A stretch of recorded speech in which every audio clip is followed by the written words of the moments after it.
Hi, hopefully you can see me okay and hear me okay. I think when I have scheduled this on YouTube, I've scheduled it for the wrong time. When I put the event up on my Facebook page and in the group, I think I put it in as for 2 o'clock for the event, but when I've scheduled it for 4 for some reason. I don't know why. But anyway, I'm just going to crack on and hopefully people will just find me and get the notification. But yeah, Tracy, yeah, I'm confused too. I did mean to schedule it for 2. Like I say, I think I did set the events up as 2 o'clock and I meant to schedule it for 2 o'clock, but I scheduled it for 4. So I'll just kind of give people a couple of minutes to find us. But yeah. So good morning, Muriel. Good morning, Arlene.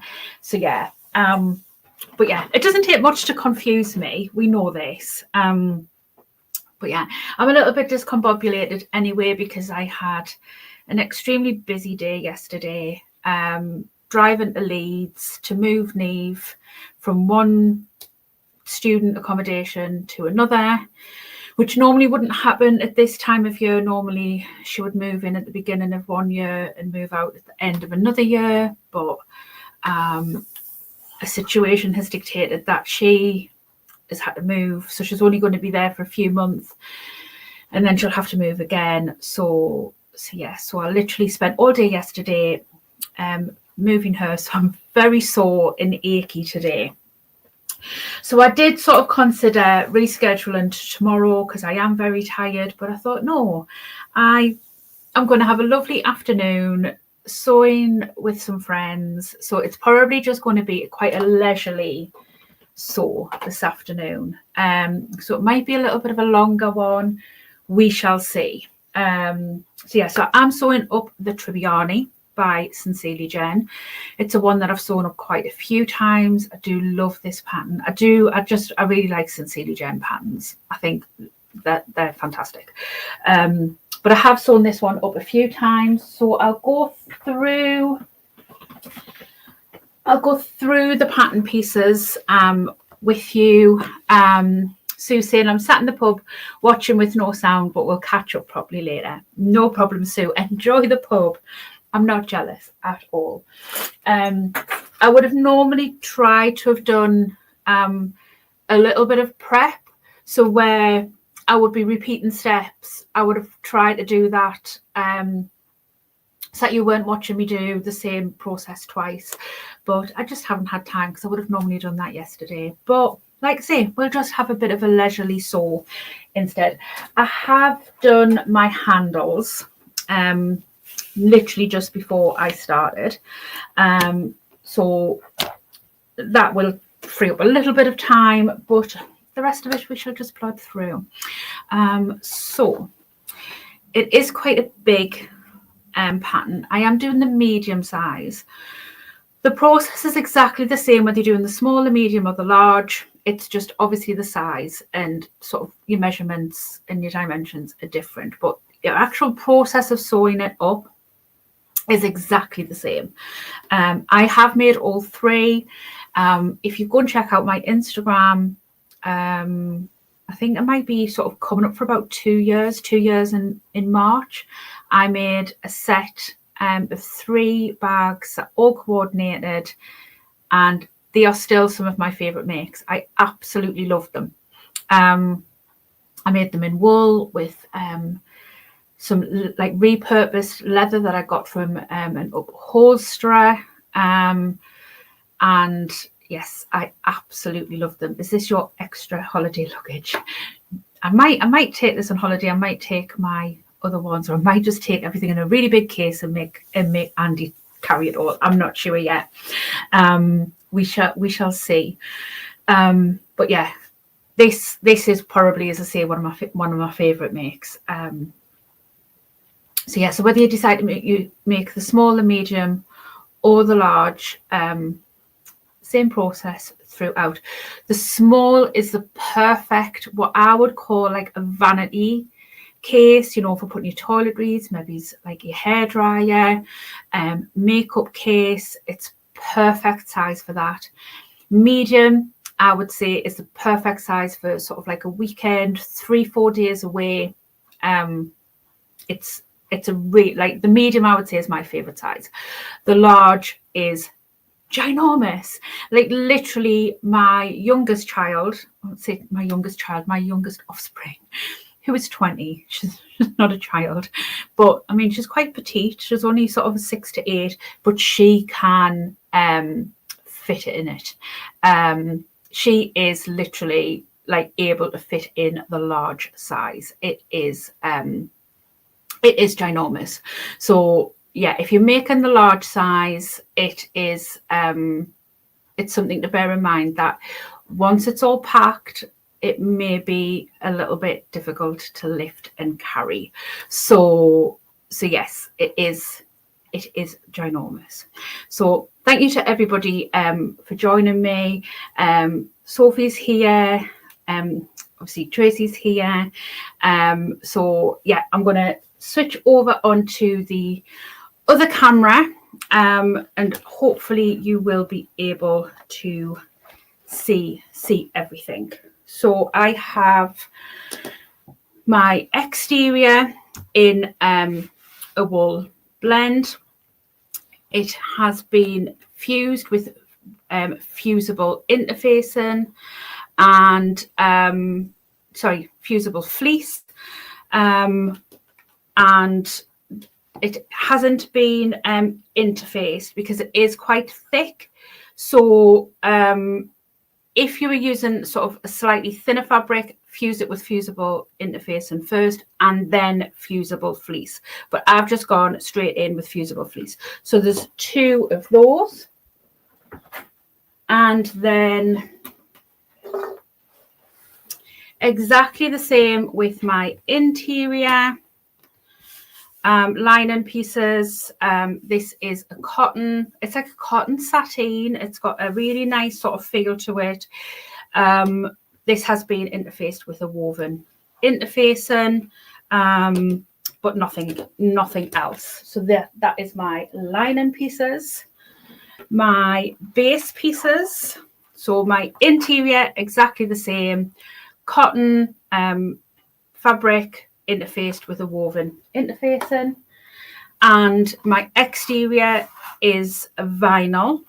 Now the bottom, hopefully you can see this, it has been stabilised with Decaville Heavy out of the seam allowances and then fused with fusible fleece over the top.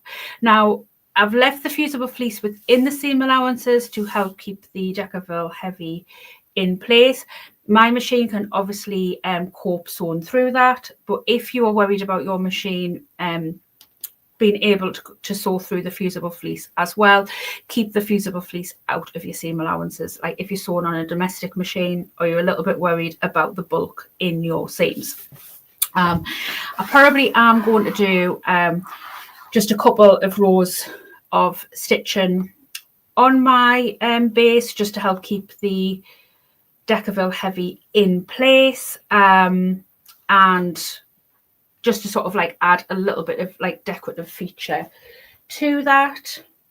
I'll just keep them out of the way for the time being. So my side panels, I've got 2 side panels in exterior fabric, which is vinyl, and interior fabric, which is cotton. Again, cotton, it's just been interfaced with woven interfacing, and my exterior has just been stabilised with some fusible fleece. And then for my pockets, I have an accent piece cut out of some vinyl. It is a 9-inch opening, and then I just have 2 pocket pieces which are 12 by 12, and these are just in a cotton fabric interfaced with some woven interfacing.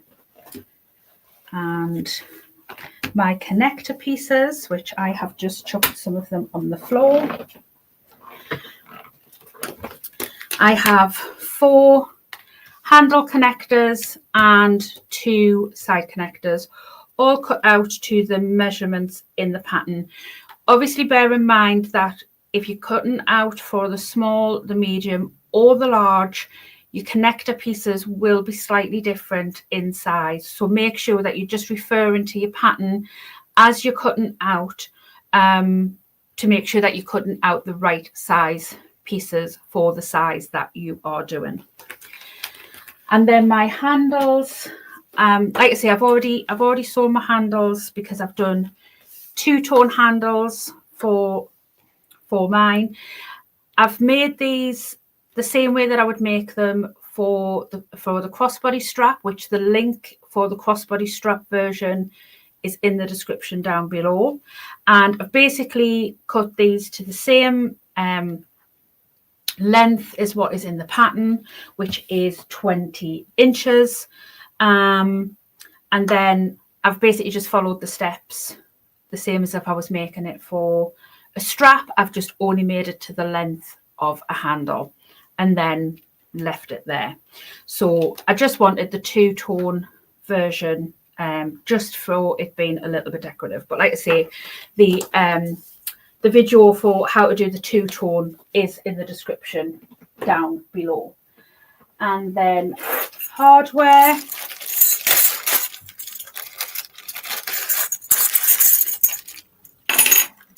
Try not to clash too much. I have some burgundy zip tape. I think I should have enough, but I may have to run into the garage and grab a little bit more. I am not 100% sure. I have got some strap ends. Now, my straps, my handles are finished, so I'm possibly not going to use the strap ends, but I got them out just in case I change my mind. So if you are doing your handles just in a normal finish, you may want to consider having some strap ends. I have 2 zip pulls. I have lobster clasps and a strap adjuster, and I also have some webbing to make my strap. I then have 4 D-rings and 4 rectangle rings, sorry, and then 2 D-rings as well. And these are all 1.25" or 32mm. So I think I've remembered all of the hardware that I need. I obviously can just run into the garage if I have forgotten anything, but I don't think I have. Oh, I am dropping everything all over the place. I've dropped a handle, I've dropped a strap end. So we'll see how I go for zip, whether I need any extra. Tracy's saying I love the straps. Yeah, I really love doing my straps that way, and it does finish the ends off, so it does mean that you don't need strap ends to finish them off as well. So I am going to just do a little bit of stitching on the inside of this bag, on the bag base, should I say, because I like to keep the decker bill in place. So what I'm going to do is get my seam guide and put it up. I'm just kind of going to eyeball it as to where I want my row of stitching, which I think is going to be around about here. I'm going to keep my threads nice and long. Obviously, I've just threaded my machine, so my threads are really quite long, so I can keep hold of them. I'm going to be on a top stitching length, and I'm just going to run a row of stitching all the way around. I am sewing on a Jack H2 walking foot machine. I have a number 19 needle in my machine, and I am using Tex 45 thread, which I got from Little Stitcher Sews. I can never say that properly. And I think the thread colour is called Heather, if I remember rightly. Tracy says, great timing. I've just cut out the pattern pieces for this yesterday. What size are you making? The large? No, I'm making the medium. The large is colossal. I don't think I would fit the large into a video. I think I would really struggle. So I am just going to start by sewing round to keep this deckerville in place.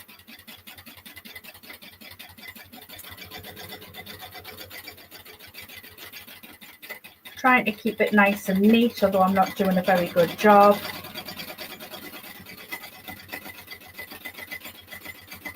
Thankfully, my thread colours match my vinyl.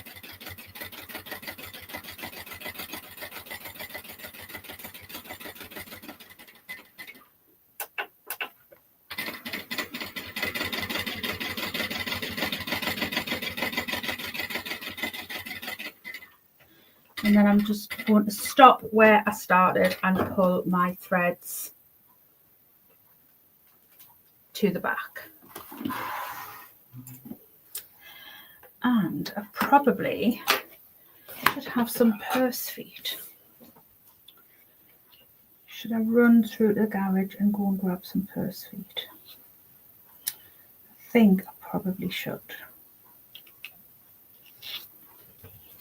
So there isn't purse feet in the pattern, which is probably why I'm forgetting to pick them up, because I just went off my sheet instead of from memory.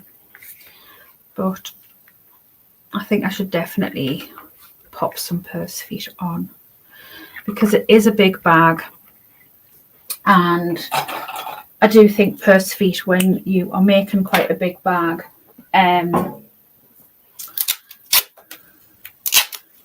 is beneficial, especially when you have quite a bit of weight in it. So I'm just putting a little bit of duct tape over those threads there where I've pulled them through.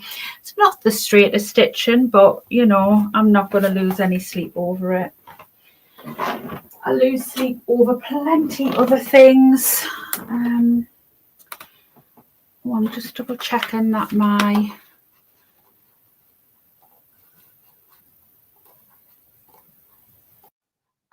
just realised that I was set on the wrong mic.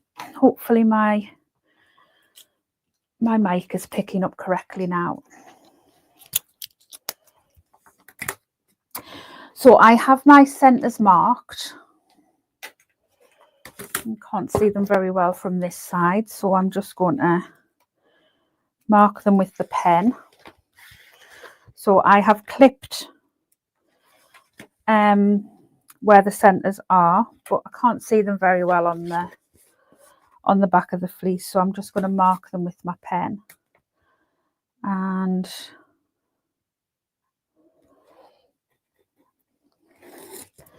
I'm just going to draw some lines just so that I can find my centre.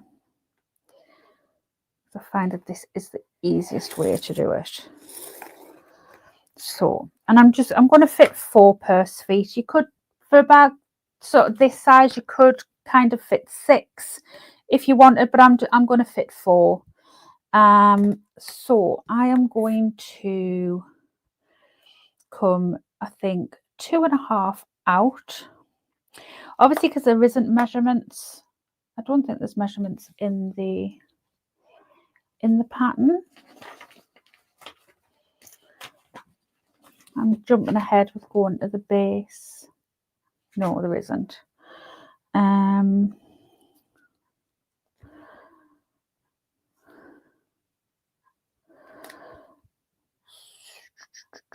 No, I think I'll go 2.25 because I don't want to be too close to the edge.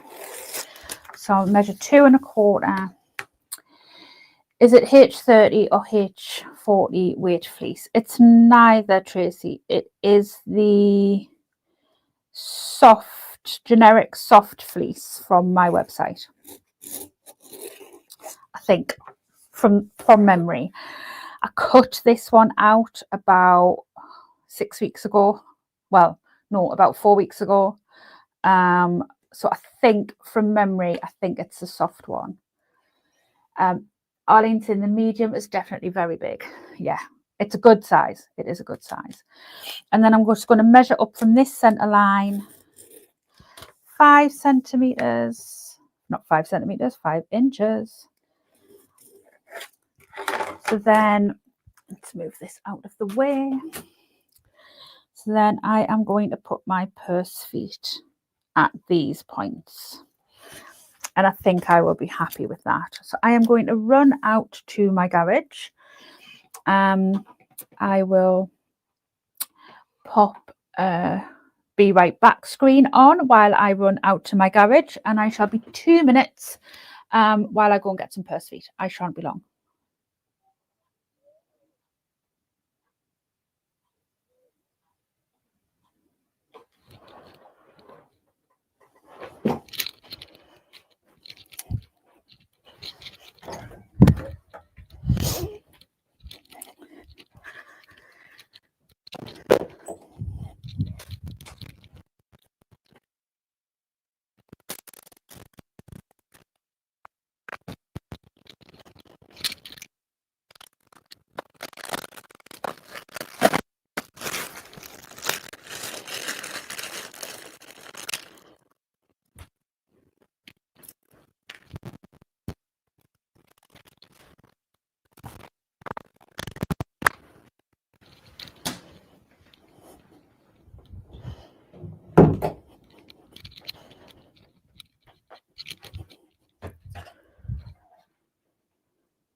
I am back.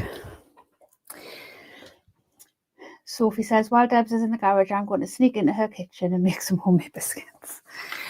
You can certainly do that. Okay. Have to step over sleeping dogs. So I'm just going to make some holes because I am using screw-in purse feet.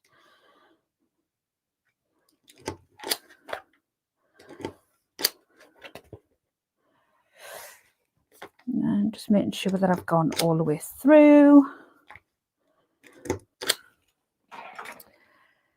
And my little screwdriver. Again, normally I would have done sort of some prep work and sort of installed sort of 3 of these so that I would only be installing 1 on camera. But today we're just having a leisurely sew. 1, 2, 3, 4. So even though we've got quite a bit of thickness in the Decaville and the fleece, I always find that if I don't put any further Decaville behind the purse feet, I end up with a gap behind the, sorry, I've just realised that I'm still on this camera, so I will change to this one. So I've just punched holes in those places where the purse feet are going to go, and then I am getting some extra Decaville and adding that behind where I'm going to be installing the purse feet. And the reason being is because I will end up with a gap behind the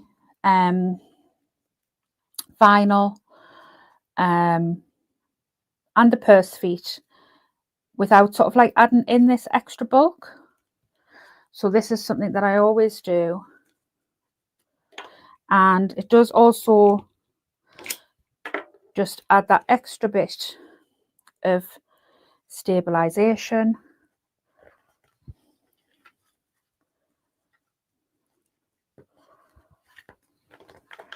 and it kind of makes the purse feet sit really nice and tight against the base.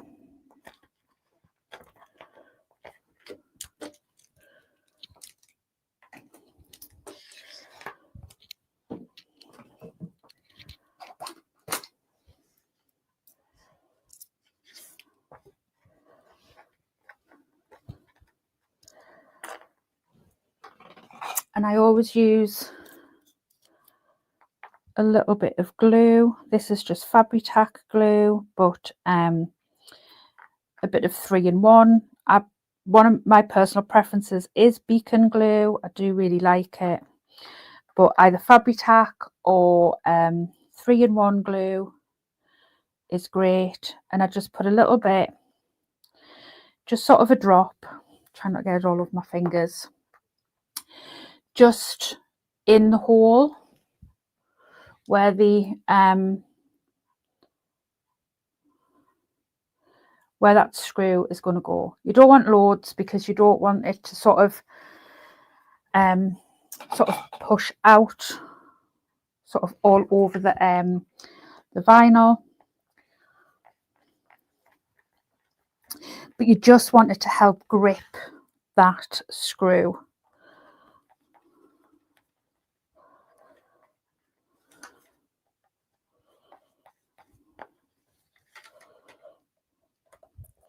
One of the reasons that I like to kind of do this first, because I'm using glue in it, I like to kind of give this a chance before I then do anything with this base later on, for this glue to kind of go off and set. So I just tighten that up with my little screwdriver, and I can put that to one side, and then we can come back to this base later on. Janet's saying, have you ever used already made leather straps for bags? I haven't, no. Matthew is here as well. Right, let me get myself a little bit organized. So let me put my side straps with them, that base needs to go with there. Okay, so I'm going to put my zipper in. One of the reasons is, again, I like to use a tiny little bit of glue behind my zipper accent piece just to help sort of keep it in place. So if I do this now, it means that the glue has a few minutes to go off before I come to use it later on. So I am going to put that in place now. So I'm just going to refer to the pattern for measurements for the zipper. 2.25. So I am going to measure down. I have my center marked here, so I'm going to measure down 2.25 down. I'm going to use a little bit of double-sided tape just to help keep this zipper accent in place. Oh, it's a new, I was thinking that I was opening the wrong one, but it's right. I do need to open a new roll. I go through at least one roll a week of this stuff. Thank God I have a huge box of it in my garage.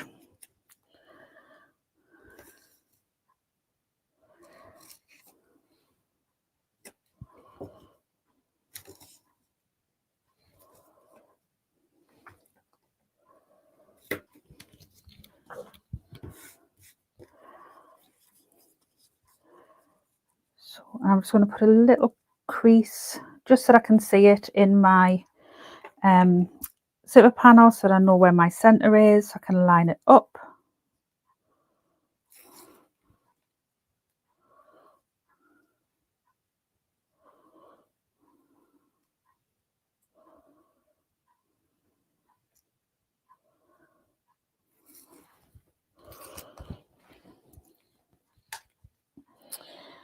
And I'm just literally going to line up that centre of the zipper accent piece with the centre where I know the centre is against the middle of the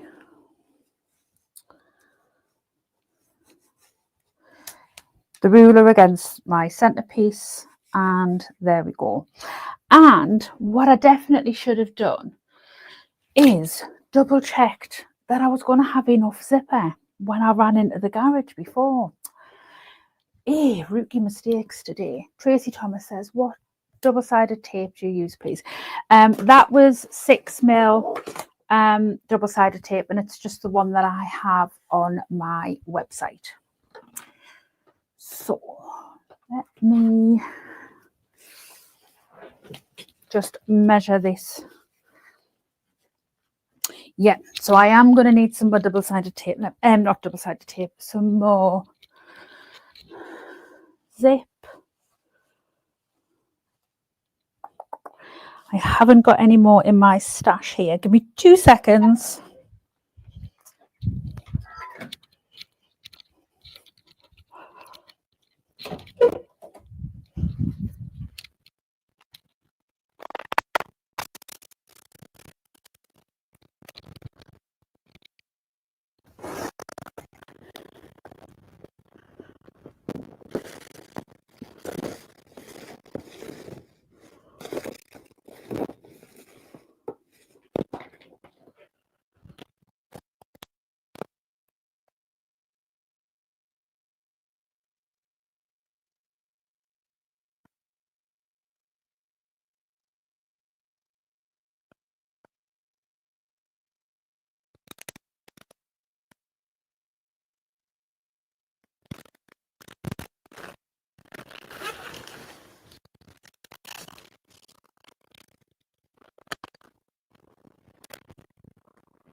Wow, I've been so unorganized today. Andy's going to literally come in from work and be like, what sort of bomb has hit the garage? Because I've just left it in an absolute state. Hi, Maureen. Right, so I have plenty tape now. So I don't think I forgot anything else. Thank goodness everything is just in my garage and very easily retrievable. So like before, I'm just going to leave my threads nice and long. Move this out of the way.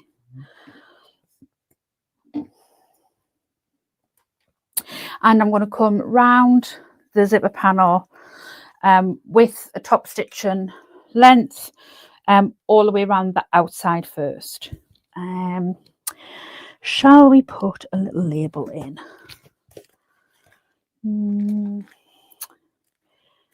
Oh, this one will go nicely. That the lovely Sheila sent me. It matches so well, doesn't it? So let's put this one in. So I'm just going to like slide that up.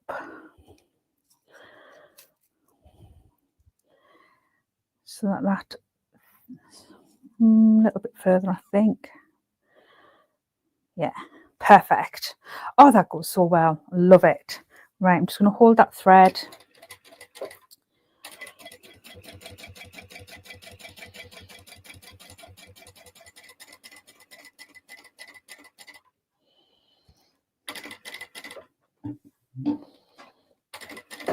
Oh.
And I'm just going to pull them threads to the back and tie them off so they're nice and neat.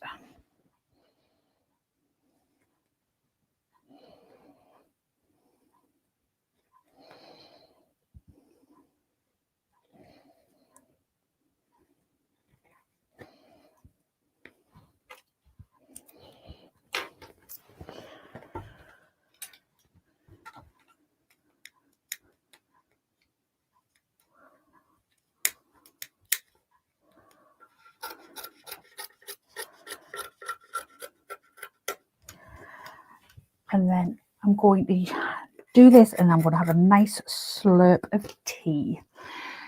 Tracy's asking, did you have a template for the zipper accent? I did, yes. It's a template that I cut round. I don't use like a cutting, like an SVG or anything like that. I don't have a cutting machine. Did get sent an email the other week by a company asking if they could send me one free of charge, X, Y, and Z, but I don't actually think, well, I don't really have the space and I don't think I would use it that much. So I kind of sort of said, thank you for the offer. But for the time being, you know, I don't think I would have the time to like look at learning how to use it, and I don't actually really know like how much use I would get out of it. I don't mind cutting out my zipper templates by hand. Doesn't take me that long. But you know, I might delve into cutting machines in the future, but at the moment I don't have the time to go down that rabbit hole. So, but the template that I used for this one was from Drumdray, which are on Etsy. So put that to one side and get my lining pieces out. Just going to put my iron on because I will need to press my zip tape because it has been rolled up. So I have literally just got it out. Oh, I was going to have a slurp of tea, wasn't I? I've got it in my big cup to keep it warm today because I always end up with cold tea. I did debate on having a coffee because I'm feeling so tired. I was like, it's getting a little bit late in the day and I'll probably be still lying awake at like 10 o'clock tonight if I did that. So I decided to stick with the Yorkshire tea. So I'm just going to give the zip a press. Two reasons for doing this. One, it does just sort of like help if there's going to be any shrinkage in the zip to make any shrinkage happen prior to installing, and obviously it just helps to straighten out the zip so that hopefully we don't have any waviness. Waves are for the ocean, not for bags, or as we say up here, waves are for the sea.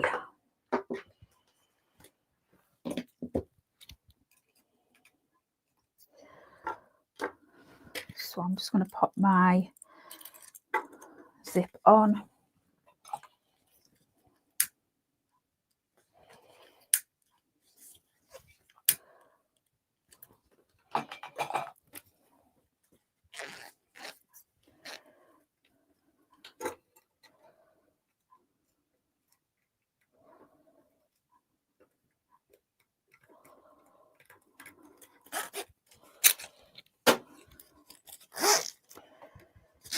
And then I'm literally just going to sew the zip onto both zipper lining pieces, right side of lining up to right side of zipper up. And I am going to sew this on at around about 1/4 of an inch seam allowance. Basically, what I find works well for me is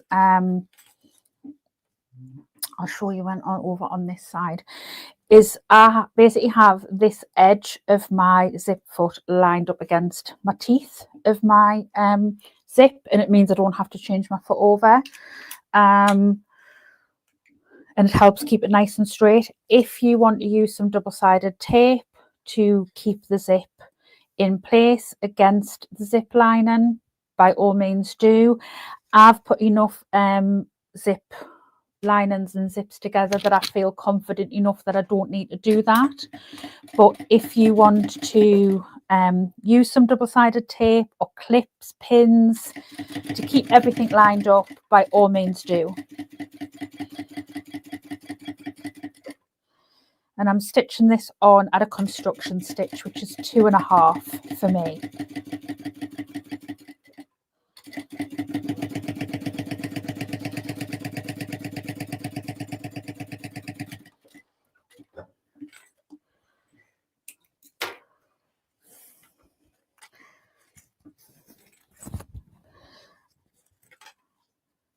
And then I'm literally going to just do the same with the other zip piece.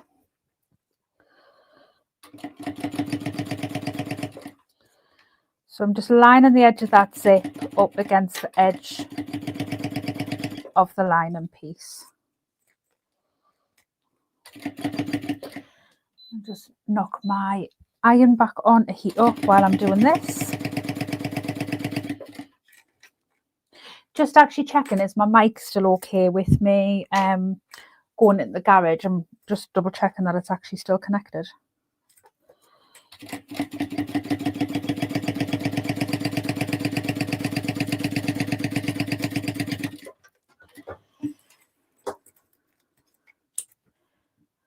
I'm just talking away, presuming that my mic's still working, and I'm just hoping that it was still connected off when I went in the garage.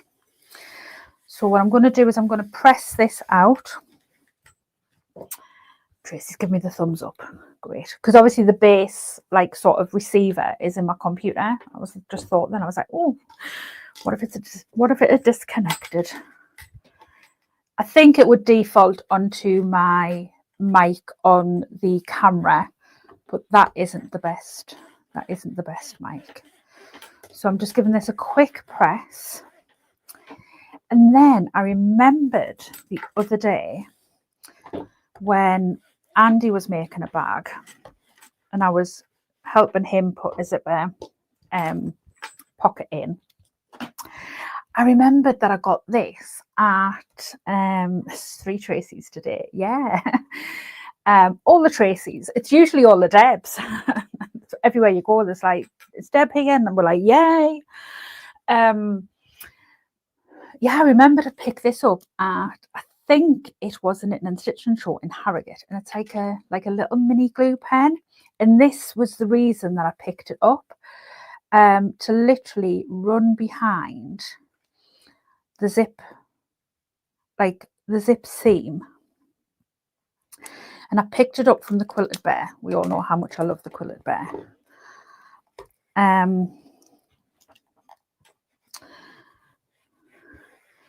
Just to help keep this seam down.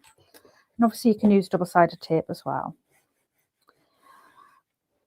But it really just helps sort of like stick it down, make it really nice and flat. And I totally forgot that I had it. Obviously I bought that, can't remember when it was that we went to, when the Harrogate show was on actually. But yeah, it just really helps like stick it down, keeps it nice and flat. It was when we had all that snow, because poor Andy had to drive in it all.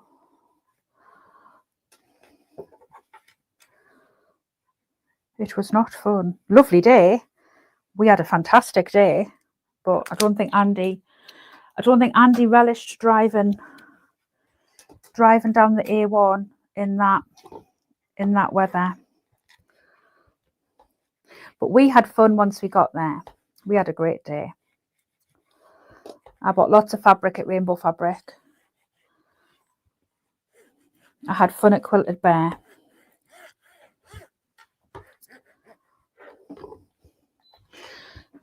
So yes, I definitely love my little mini glue pen because it really helps keep it stuck down nicely. Let's say probably could use double-sided tape to the same fashion, but I like my little glue pen.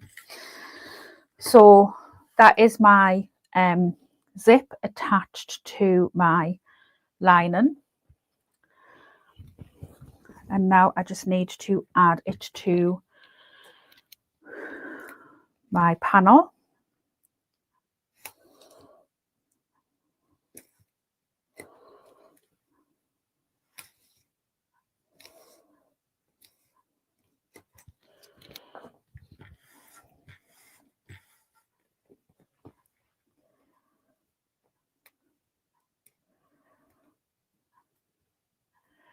Tracy's saying I can't find a 3/4 inch ruler anywhere. I am going to have some on the website, Tracy. As soon as I get them in, I will get them added. I am in talks to get them sorted out, I promise you. But I do love my 3/4 inch ruler. But it wasn't the Quilted Bear that I got mine from.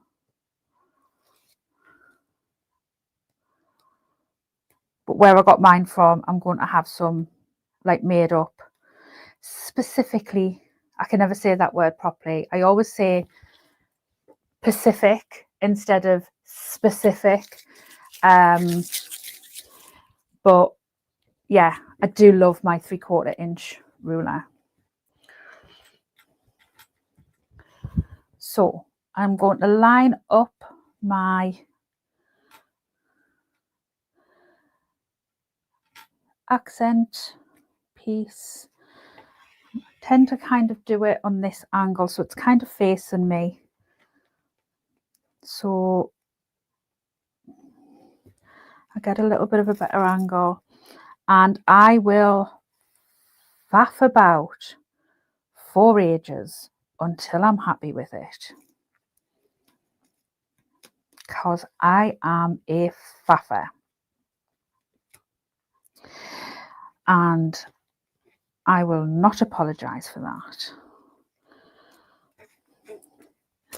because I think it's far better to make sure that you're happy with something than to be like, that's all right, and then it annoy the living life out of you.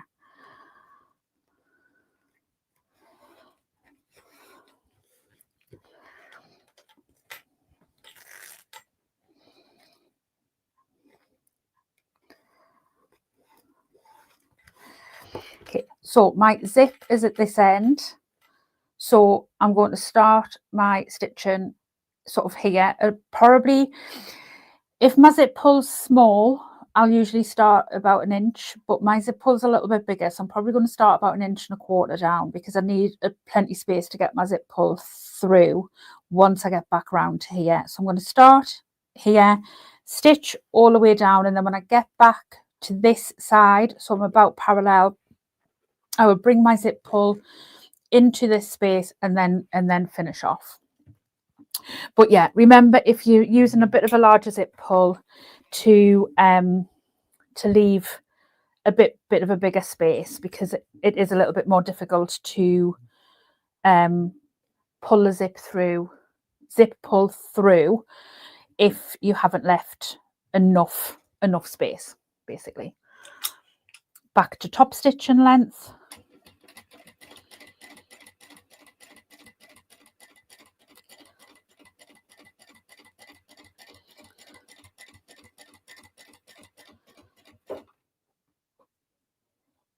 Please don't tell me that I've run out of bobbin.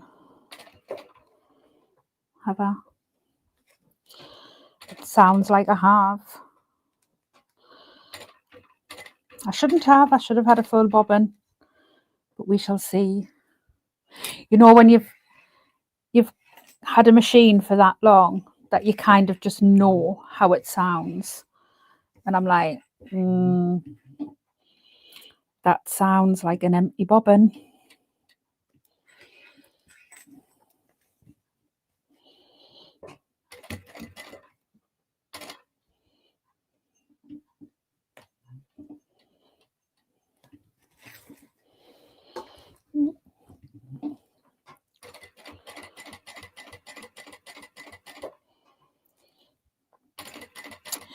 Must just be getting low because it's sounding very, very, very, very empty.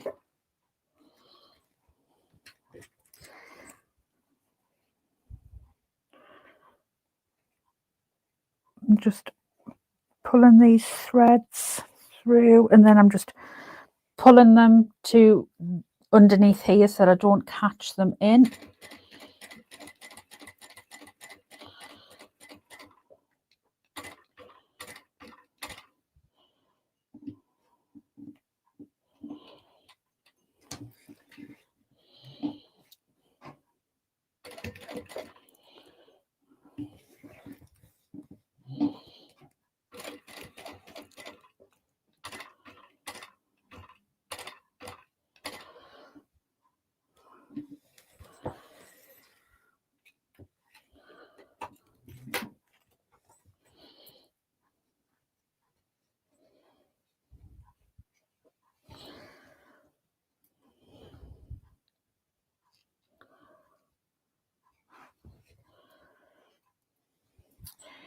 Okay, and then I need my needle so that I can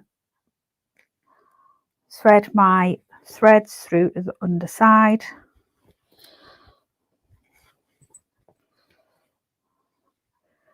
I did find some self-threading needles. They're not the best, but they do work better than the other needles that I had.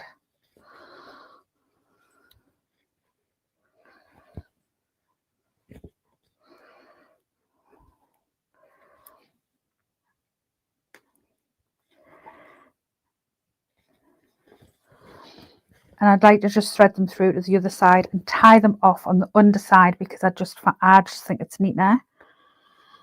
It's, you know, it's complete preference if you want to just sort of knot them and clip them on this side. You know, it's all personal preference. It's personal preference if you want to back stitch and not pull the threads through at all, then, you know, it's absolutely fine. Oh, thank you. Maureen saying, I've just got my delivery for the weekend. I can't believe I didn't pull through. Do you know why I've done that? Because I was panicking about my thread running out. Not the end of the world, because I'm always showing you how to fix mistakes, aren't I?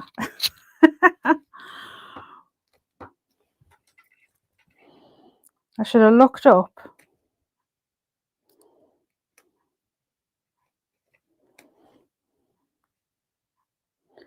So I'm just going to unpick a few threads. So I'm going to end up having a bit of back stitching, but it's fine. This bag's for me, so it's not the end of the world.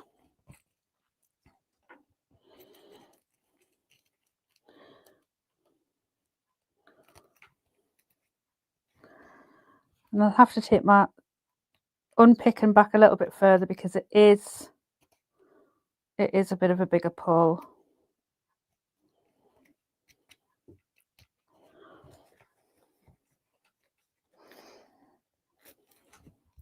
I love how Sue's done it in capitals because I didn't see it the first time.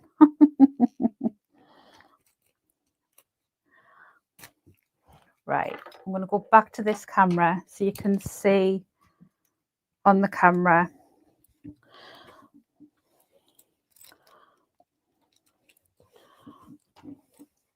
So I'm going to drop my needle. I'm going to pull this totally out of the way. So I'm going to drop my needle over sort of the first stitch that I didn't unpick.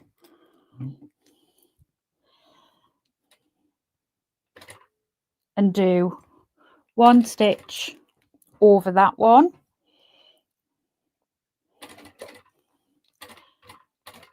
And I'm going to try my best to line up the stitches so that I'm going into the holes that I've already stitched.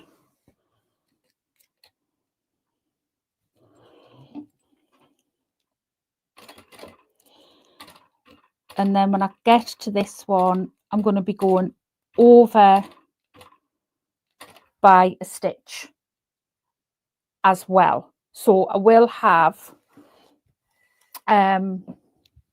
sort of a little bit of over stitching, but like I say, it's going to be my bag. It's absolutely fine. Oh God, I've got my bloody zip in me zip line in there as well, because I did me zip.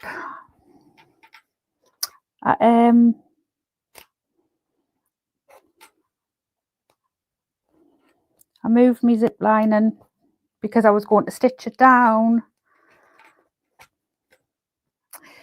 Oh my goodness, I'm having a mare. Right, start again, Deb, start again. So I go over by one stitch.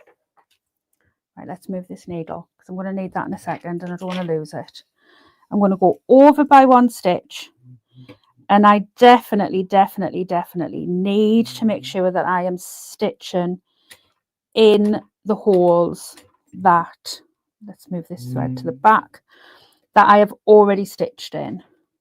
So I'm being very careful to stay in those stitches. Let's make sure that this lining isn't being tucked under.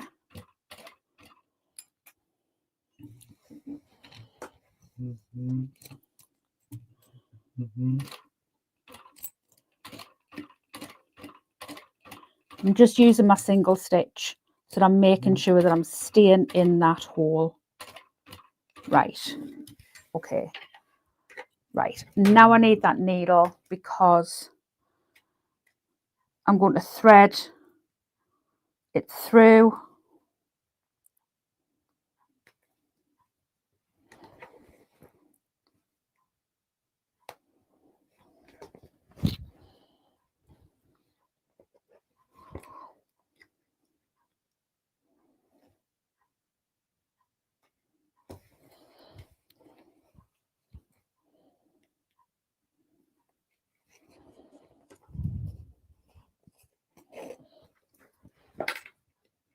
And then I'm going to knot it off so that, oh,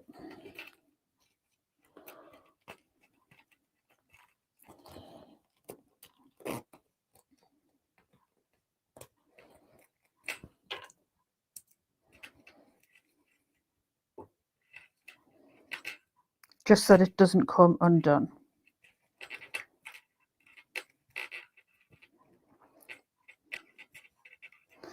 Let's see, it's not how I would have wanted my zipper accent to be, but it is what it is. Donna saying I thought it was a 3 p.m. start. I had it down as a 4 p.m. start, so don't worry about it, Donna. I had it down as, I had it in the group as a 2 p.m. like the event, but I had it scheduled as the wrong time. One of them weeks. So there we go. Thank you very much. Brian saying I need you all in my sewing room to remind me of my zipper pulls. Yeah. It's when you're just sort of getting the zone, isn't it? And you're sort of just away in a world of your own.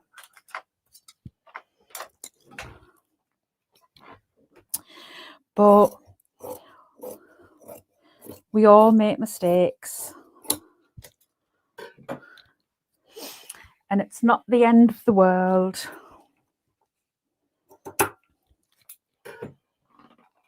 They're easily rectifiable.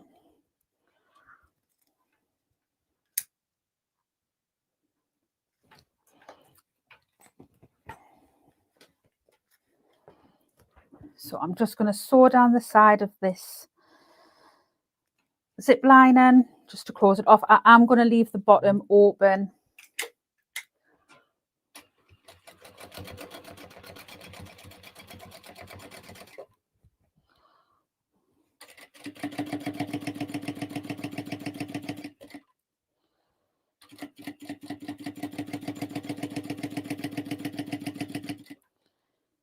And I'm just turning up sort of about 1/2 inch.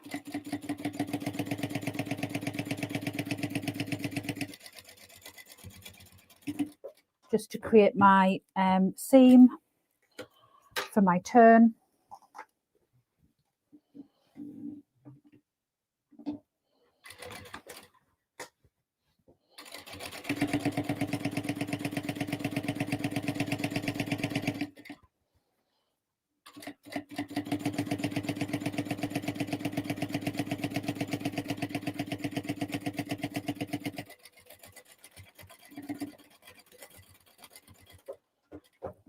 I always backstitch over my zip again, just for a little bit of reinforcement. So I'm just trimming out the corners.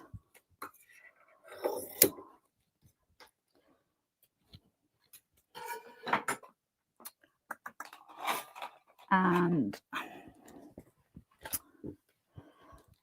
just using some of the Fabri-Tac.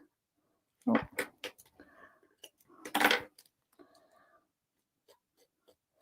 Just behind that end of the accent panel.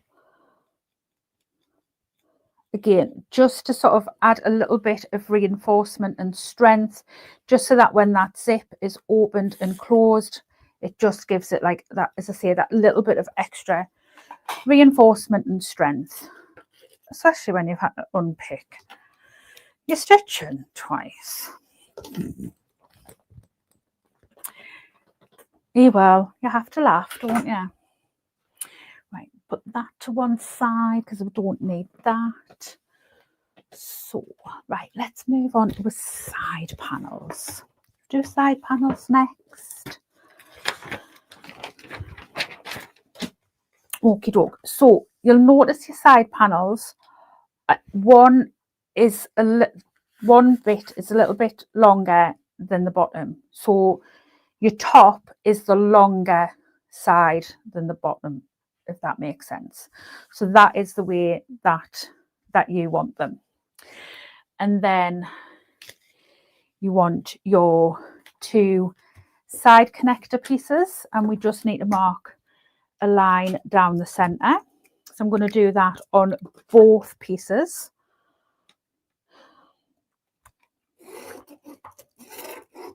Obviously the back of this vinyl is black, so it might not, my lines might not show up perfectly well on camera.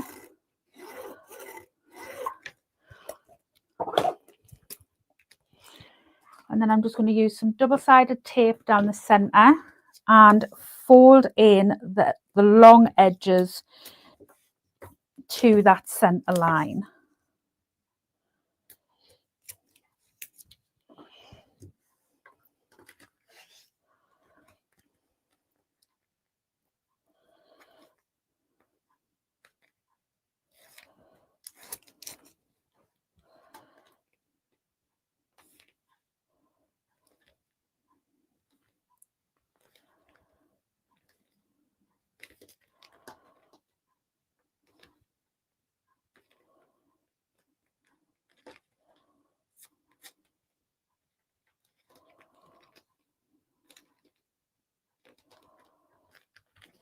And the same on the other side, on the other one.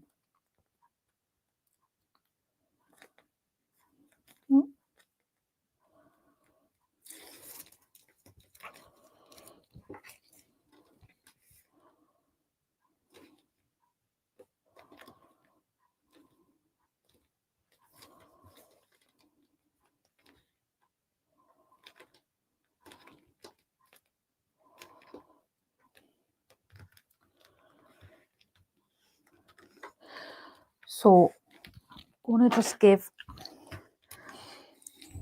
it a little roll. It just really sort of helps to flatten it out and make sort of it nice and crisp. And because the connector needs to be folded down, it needs to be folded down by 1 inch. What I'm going to do is I'm going to mark down by 2.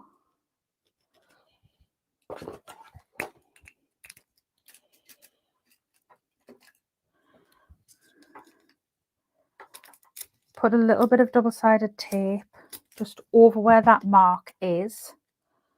And we're going to be using our D-rings on the side connectors. Rectangle rings is going to be on the front panels. The D-rings are going to be on the side connectors. Susan, thank you for getting my order out so quickly. I'm hoping to use it for this weekend. That's no problem. I think it was there when I printed my orders off this morning. So yeah, I mean, normally orders go out sort of like the following working day, but if it's there sort of first thing on the morning, it'll go out. So this is just going to get folded down to that line, and I'm just going to use a couple of clips just to keep it in place while I'm working on it. And then the same on this one.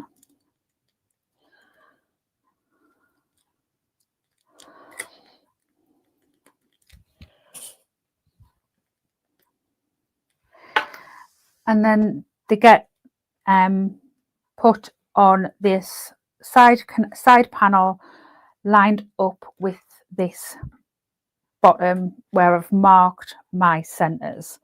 So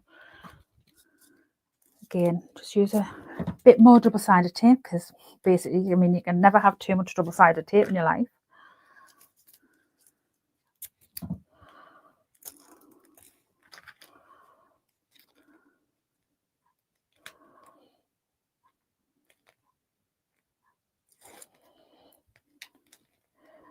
So I'm just going to line up the middle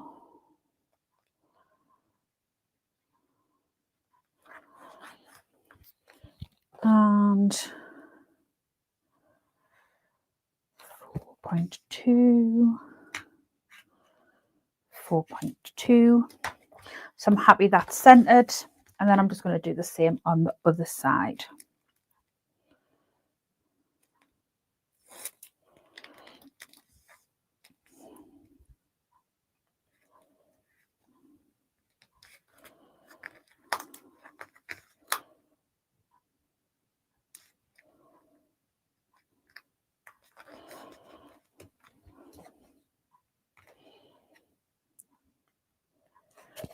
Two, 4.2. And then I'm just going to basically stitch all the way up and across and all the way down at 1/8 of an inch from the edge and at my top stitching length, which is 4.5.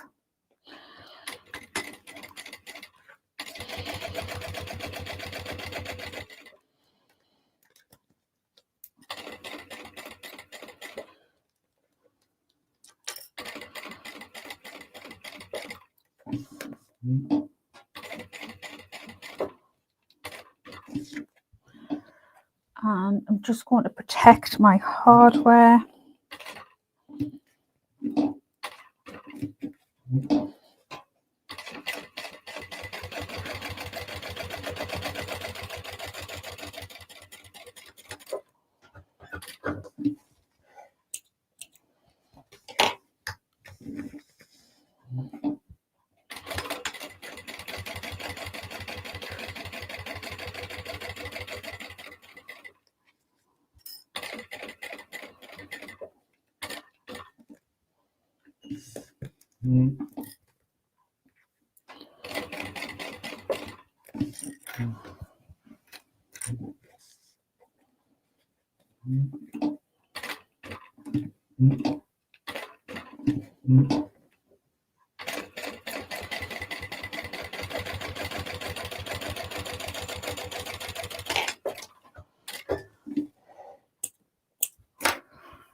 So that's the side panels done. I am going to want to put some rivets in. So I'm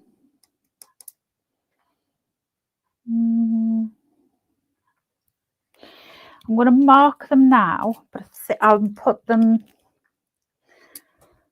So we got to jump off. We'll be placing an order shortly and catch up on the video this evening. No problem. Thank you so much for joining us.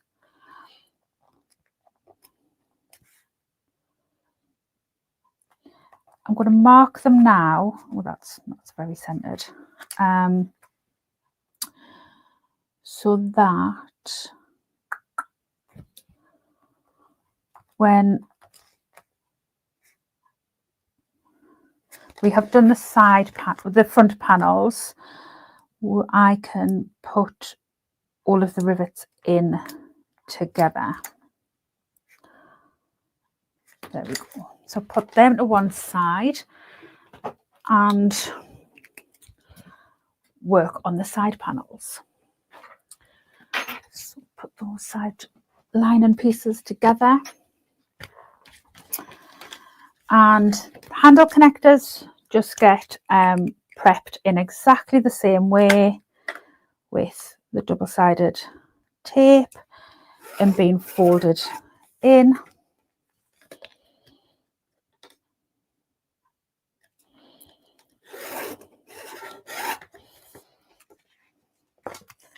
Tracy's saying, I find that rivet marking tool very useful. Yeah, me too. Like, even if like I'm still slightly, eyeballing it, it means, I'm kind of still like lining it up, and it makes it so much easier. I really do like it.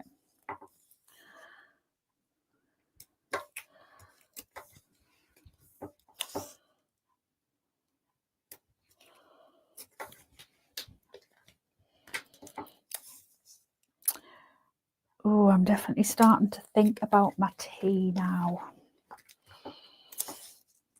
Wondering what I'm going to have.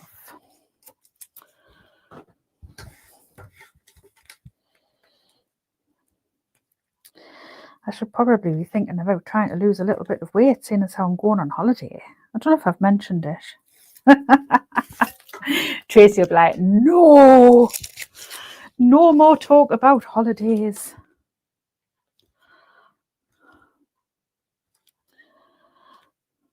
I haven't even started to think about clothes. Probably won't even be able to get anything in the shops, because it'll still probably be all winter stuff. But hey ho. Tracy says, stop it. I promise I will. Once I've been on holiday, I'll stop talking about it. I mean, just think of it this way, Tracy. You're going to get a week without me. A whole week of not seeing my little face pop up on your phone or your screen. What will you do without me?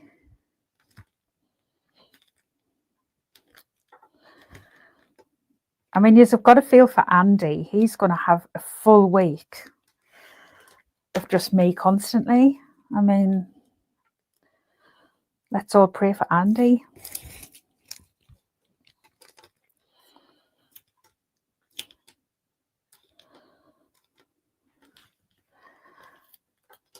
Maureen says, I'm smelling my tea as my hubby has started doing sausage casserole. Oh, I could just go for actually sausage and mash. Oh, toad in the hole.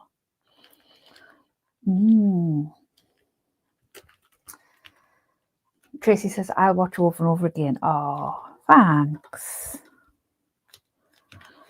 I'll have to try and be a little bit organised and maybe try and have a couple of pre-recorded things to go out. But whether or not that happens remains to be seen. We shall see. We shall see.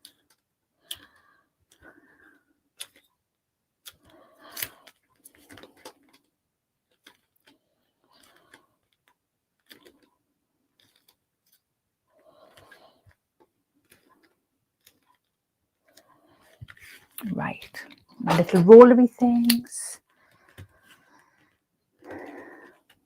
Maureen says just have to sew more. I'll be no good, like not like I'll have withdrawal, not sewing at all. So I have been sewing much more in the last few months than what I had been sort of last year. I've been making a much more concerted effort to sew more. Obviously, by sort of coming on here and sewing with you guys, it kind of is making me sew more because I'm kind of making myself accountable to do it. You know, and I'm enjoying it. I really enjoy coming on here and you know, sewing with yous and you know mistakes and all. But so yeah, it'll be really strange to kind of not sew for like an entire week.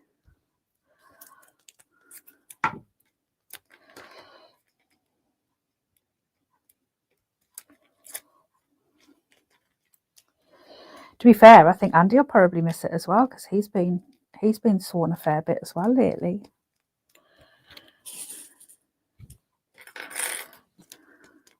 But you know, yous have got 6 weeks.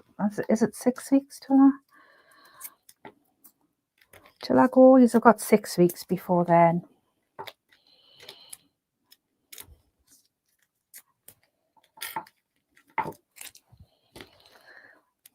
You will miss us. I will.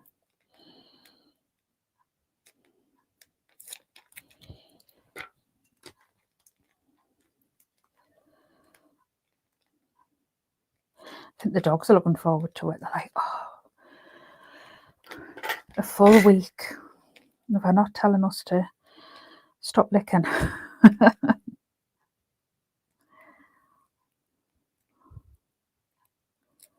Oh,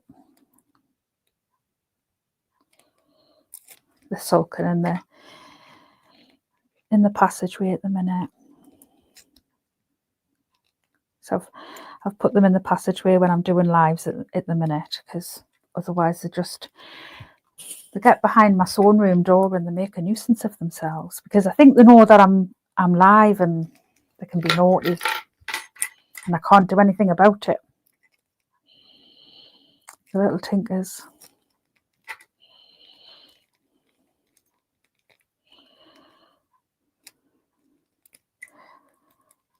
Right, so there's all the handle connectors done.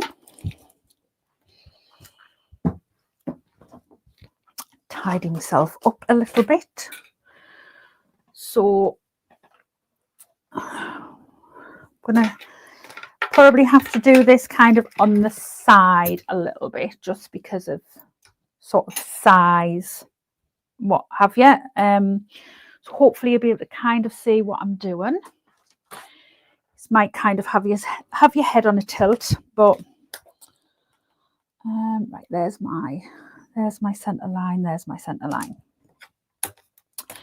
Okay, so there's different measurements for this. Hi Funky. I think it's pronounced Funky, isn't it? PH is an F, yeah. So yeah, so there's different measurements for this depending on which size you are doing. So just again, be mindful when you're looking at your measurements whether you're doing the small, the medium, or the large. So from the center, you need to measure out to line up where you're placing your connectors. So I'm going to just get my heat erasable pen and just mark where those centers are because it is a little bit difficult to see against the white. So I'm just going to line up each connector and I'm just going to use some double-sided tape just to help keep it in place.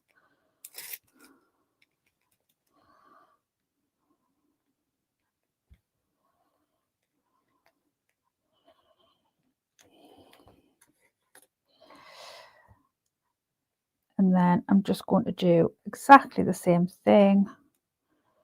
1, 2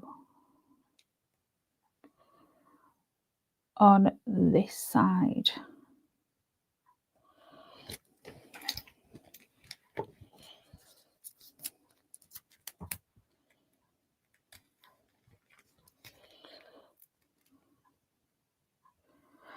I am dreading standing up out of this chair with how much my legs are aching after yesterday.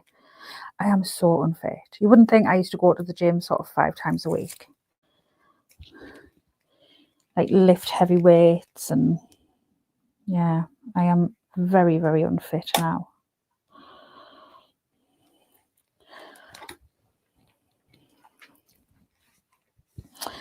So I'm just going to measure with my smaller ruler because it's a little bit easier than with the big ruler.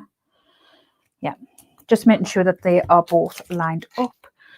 I'm going to sew this one in place and then I'll do the other one, just because I don't want to move this one out of the way and then them shift and we have to realign them. I'm literally going to just sew these in place exactly the same way as I did the side panels.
So I've got a bit of a skipped stitch on here, so I'm just going to rectify that very quickly. I'm going to thread my needle and all I'm going to do is from this side I'm going to come up through the hole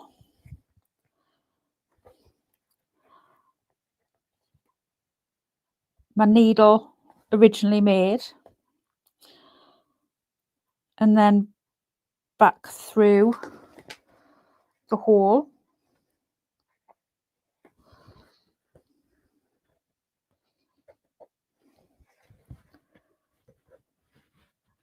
making sure that both threads are on this side, and then basically I'm just going to pull it really tight and knot it.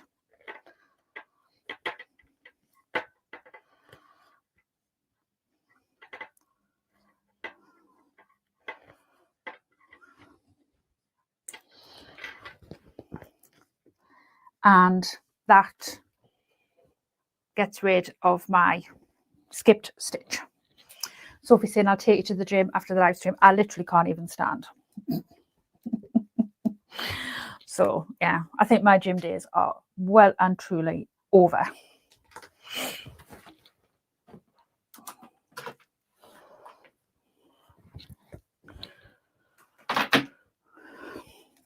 Right, so I'm just going to mark again my centres. I do have them clipped, but it's a little bit difficult to see against the white, so just to make it easier,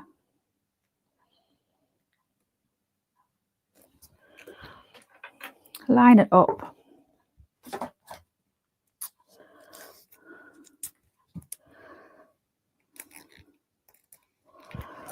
Oh. Make sure that stays lined up because I knocked it there.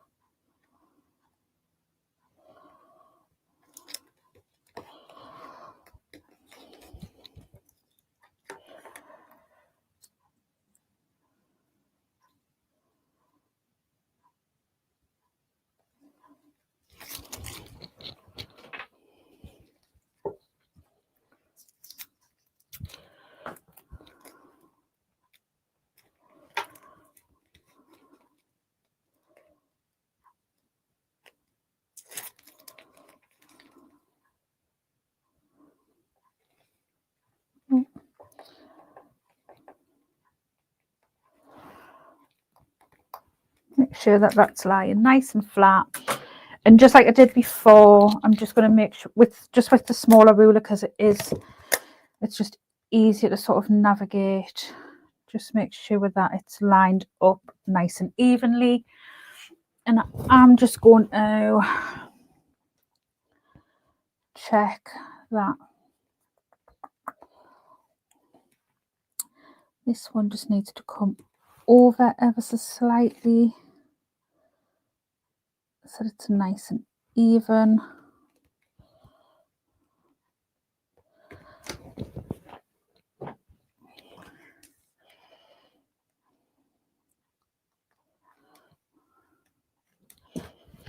So just make sure that I'm happy with them, because we all know that I can be a little bit fussy at times.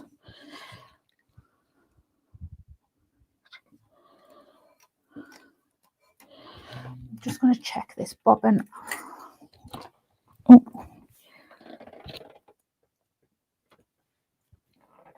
Oh yeah, I've still got quite a bit on.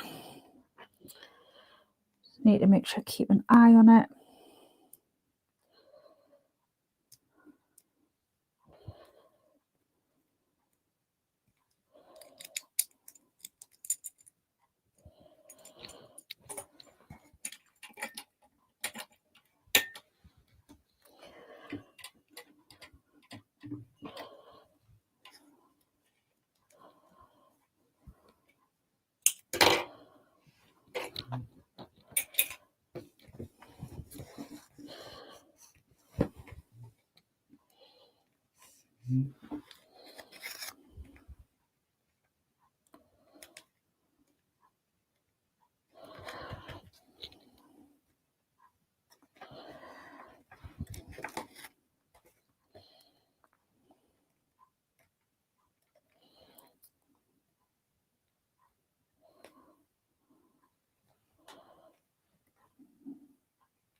Just lining this one back up again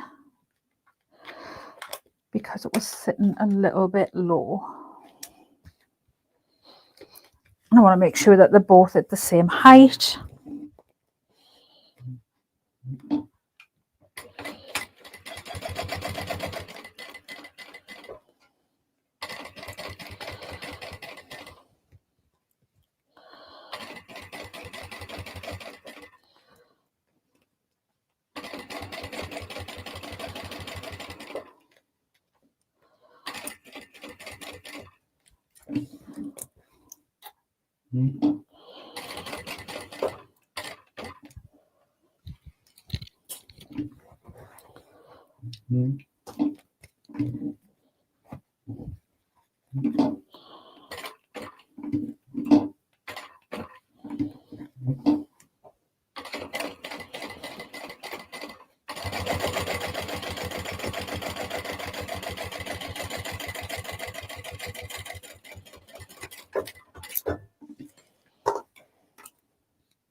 So I'm just going to measure for rivets like I did on the side panel.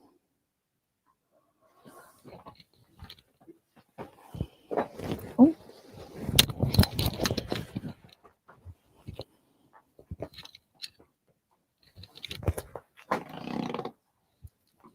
Squeaky chair.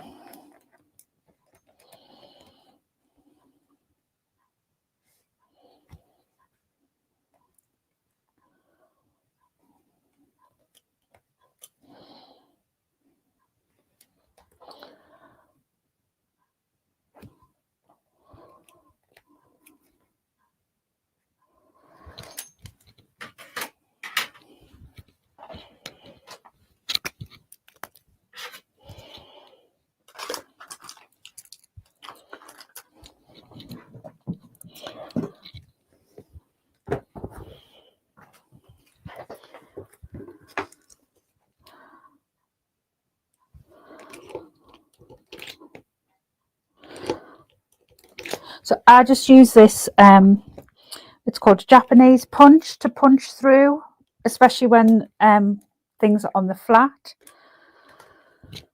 I find it easier. Obviously you can just use like a normal leather punch. That works well as well. Sorry, it just needs cleaning out. It's full of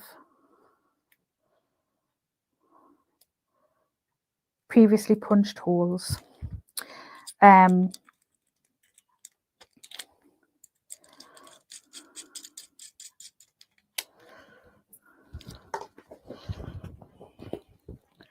So yeah, so I find it easier to use this when I'm punching holes out on the flat. But obviously, you know, like a leather punch with like a handle works equally as well.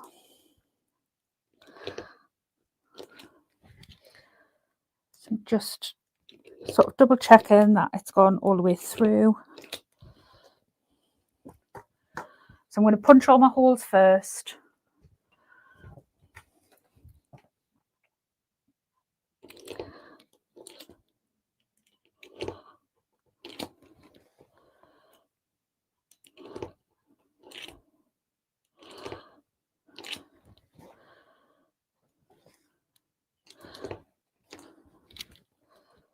Oh, stuck.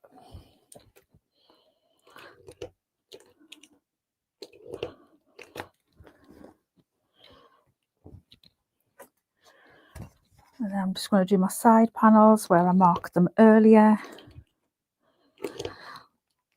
Obviously the rivets just add a little bit extra strength and a little bit of decoration as well.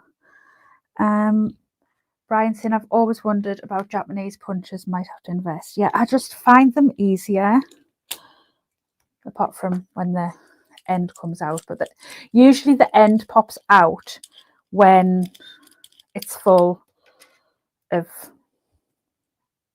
like punched holes, but it just screws back in very, very easily.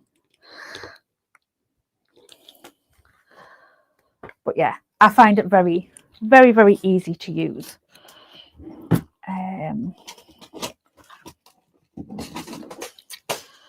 So just get my little box of rivets out and my punch, my press. So I always put my rivets in sort of prong side down, because it means that if I need to take my if I need to take my rivets out, which I do from the back, I always know which side the back is on, and it's always the back of my fabric. So personal preference. And I'm just double checking that I've sort of set my rivets correctly, that I haven't set them at a funny angle. I do have a video in my masterclass playlist on rivets if you want to check it out. It goes more in depth on, you know, sort of selecting like rivet sizes and using the press. A little section on how not to smack yourself in the face with it, which I have done on numerous occasions. You just won't be surprised at that, seeing as how accident prone I am.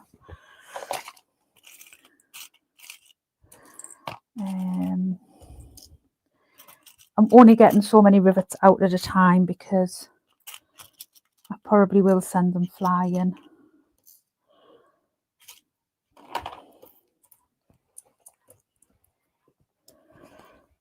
But yeah, I do just think the rivets just sort of like finish it off and make it look nice. Donna's saying she loves her Japanese punch.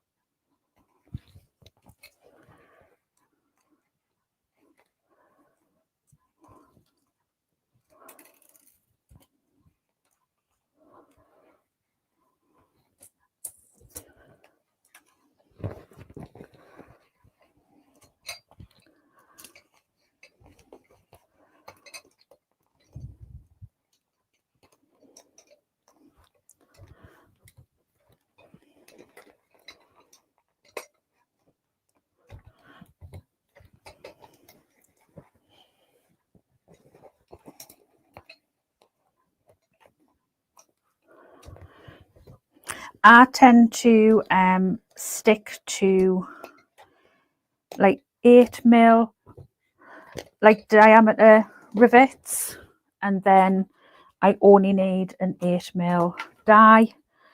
I don't need to change my die out very often, but that's sort of like a personal preference again of mine.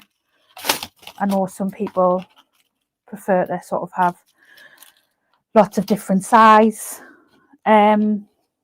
rivets, you know, 6, 10, all of that sort of thing, but I tend to stick to 8mm, and then I only need an 8mm die because I don't like changing the dies on my rivet press very much.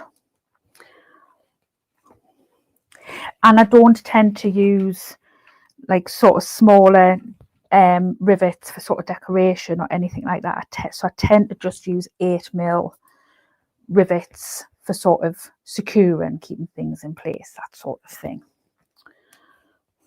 But yeah, but like I say, I do have a video on rivets, like using a rivet press, sort of selecting the right size posts, on my channel if you want to go and check it out.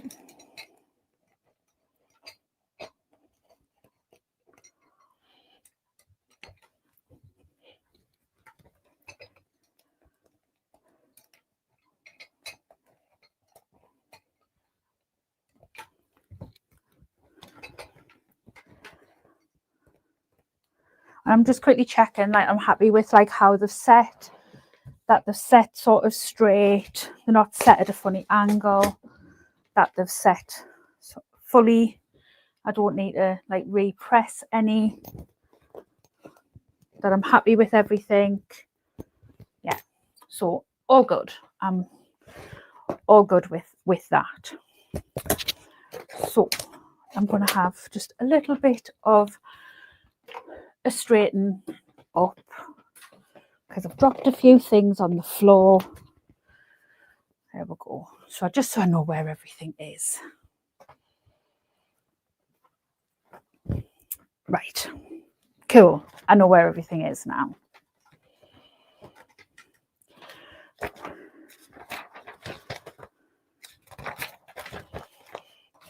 So I am going to put on my zip.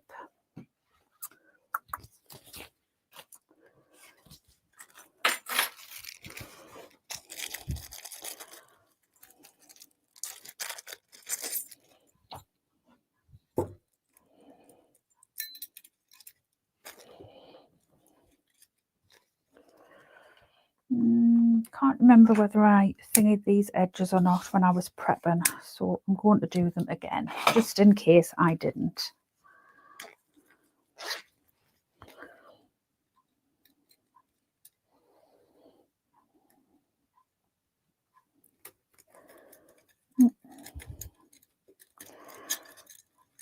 Not quite right, so I'm going to start that one again.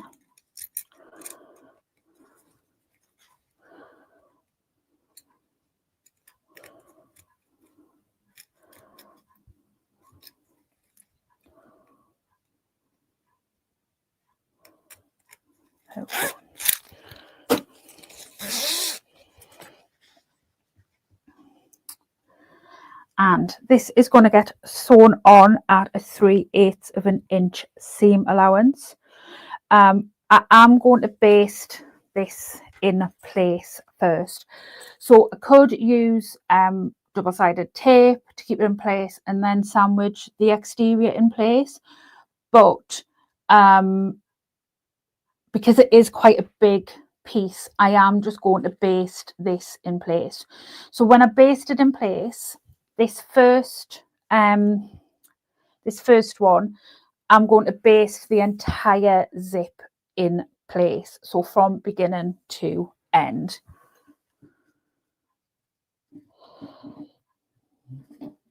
So I'm literally just basting it along the edge, you know, at a basting stitch or a, you know, a top stitching stitch.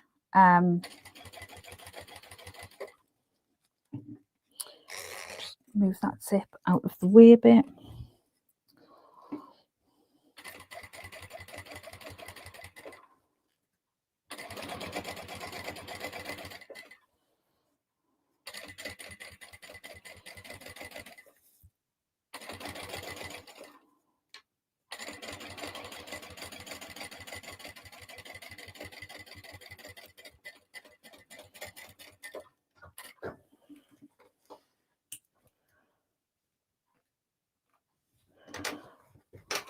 So just trim off that excess thread, and now I'm going to add in one of my lining pieces. I want my piece that does not have my zipper panel. That's going to be my back piece. I'll tell you what I'm going to do before I go any further is I'm going to find a name tag and I'm going to pop that on, because I want this to be on my front.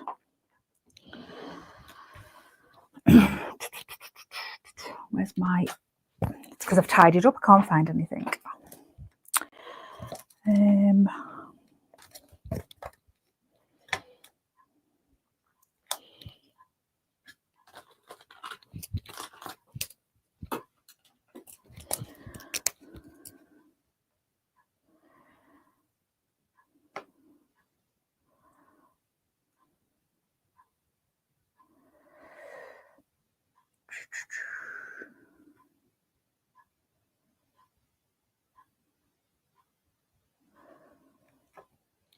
You know when you can't work out the maths of something. Where is my calculator? Yeah, I thought that was right. My brain just would not work that out.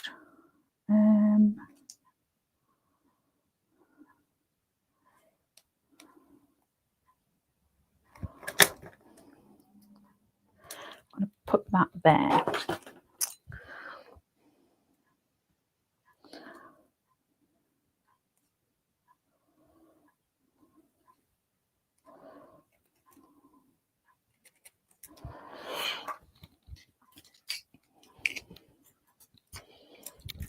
So I don't want it too far down, but I don't want it too far up either. And then I'm just, although there is fusible fleece on the back here, I am just going to add in a little bit of Decaville behind this hardware just to help secure it and keep it in place.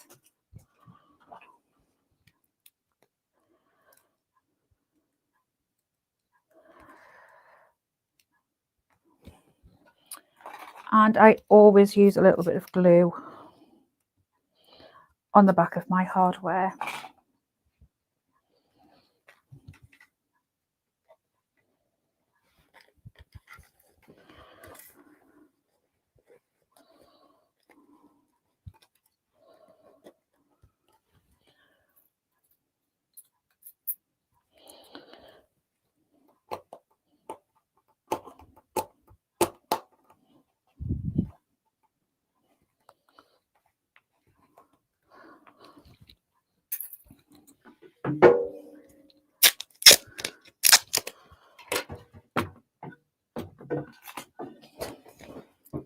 Oh, just chuck that one on the floor as well.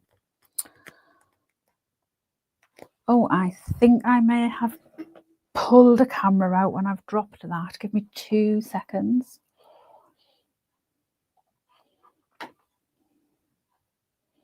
No, that one's working. That one's working. No, we're all right. Oh no, it's my me camera. I've pulled my me camera out.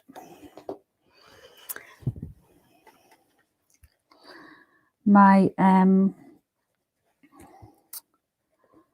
my tape has caught the USB lead when it fell on the floor and pulled the camera out. So we shall just be overhead, but that's fine. You don't need to see me.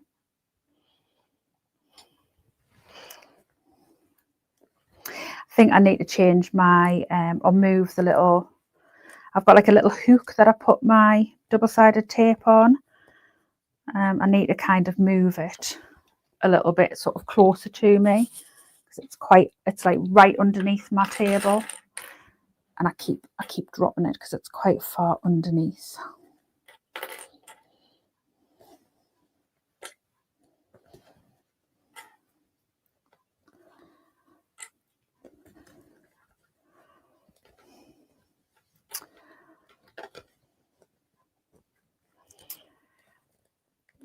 My lining seems to be a little touch bigger, but that's okay. Just ease that out.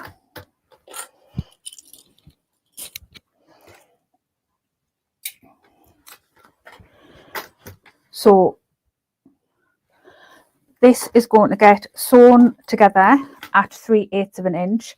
So in order to get close enough to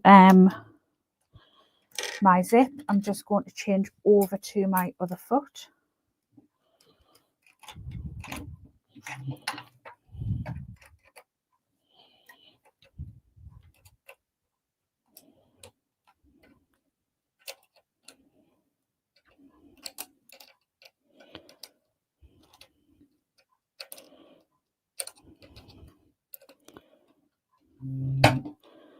Just make sure I tighten that up fully so it doesn't come off while I'm sewing.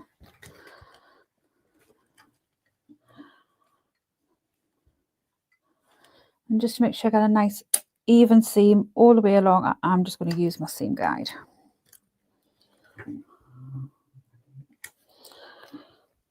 So construction stitch, and we need to stop and start our stitching at 1/2 an inch. So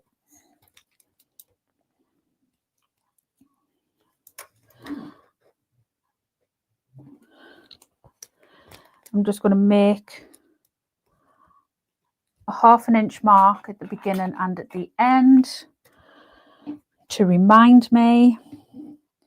You may need to shout in the chat to remind me also.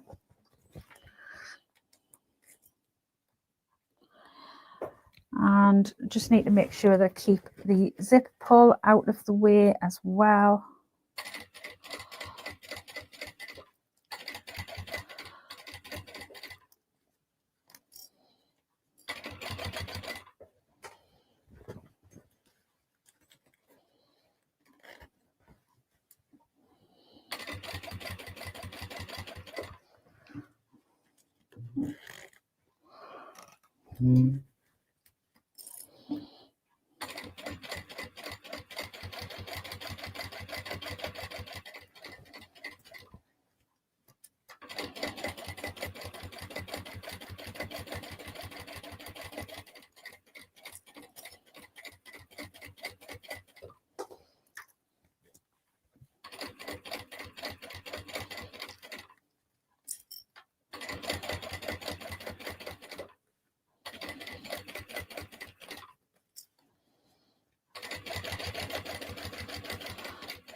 So we need to top stitch.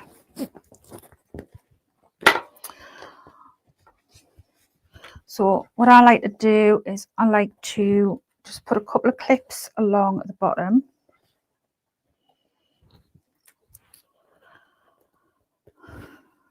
Just to keep the lining sort of down, and so it doesn't sort of ride up.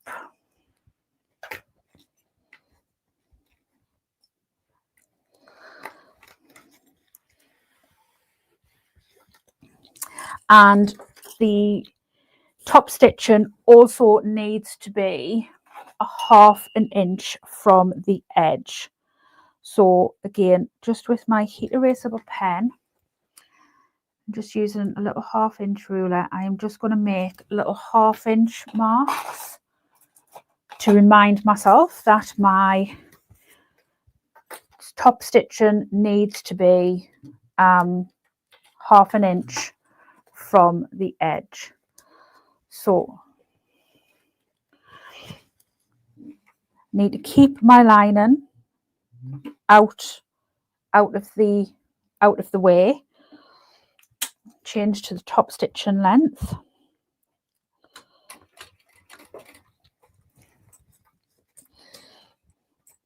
And I'm basically using the edge of the foot here against the edge of the zipper teeth to keep my top stitching nice and straight.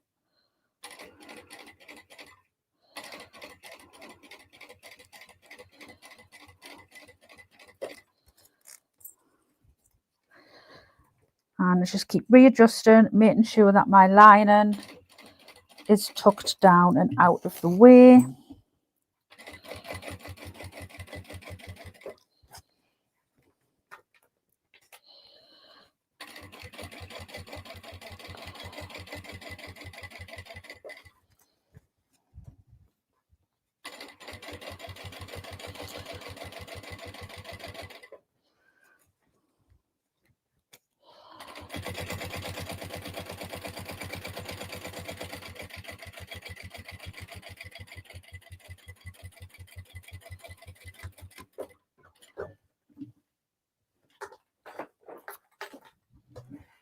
Hi Sarah.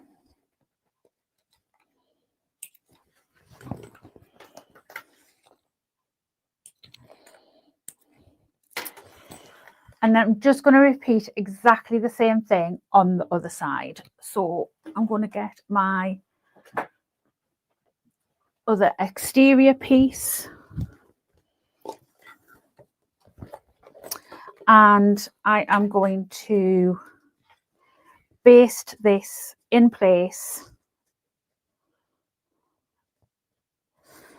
The zipper in place first of all, and then attach the lining. So I'm going to baste this in place, and then I'm going to check my bobbin.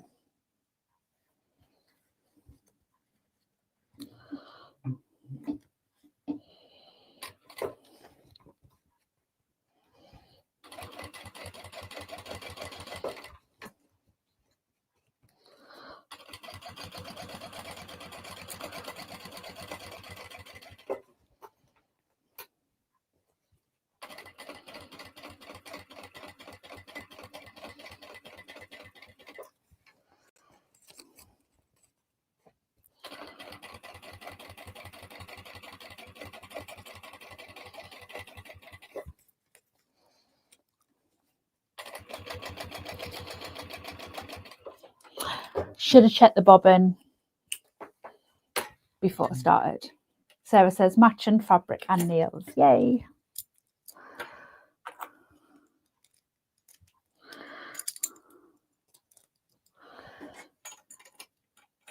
Janet says, do you have a website so I can buy things from you? Yeah, so I sell mini bag making supplies, so hardware, interface and that sort of thing, but I don't sell fabric or patterns or anything like that. But yeah, it'll be linked in the description down below.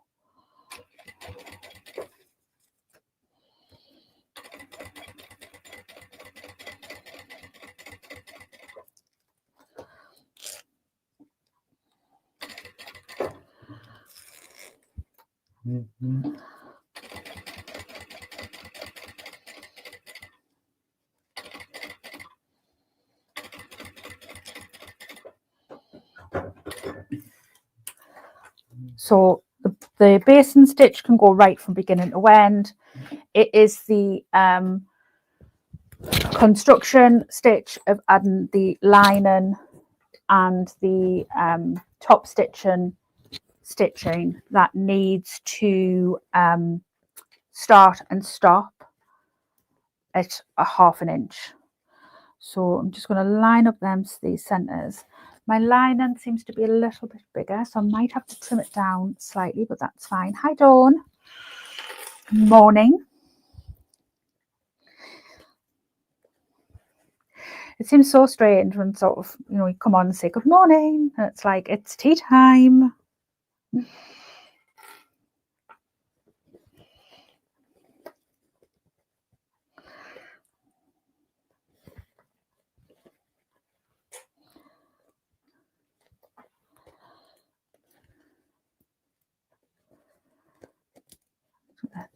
Flip my pins over, or my clips.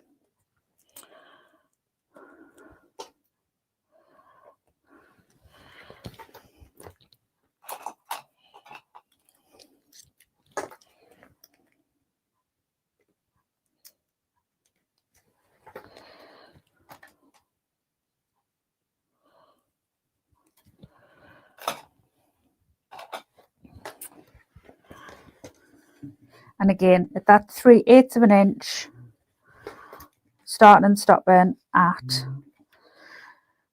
the 1/2 inch mark.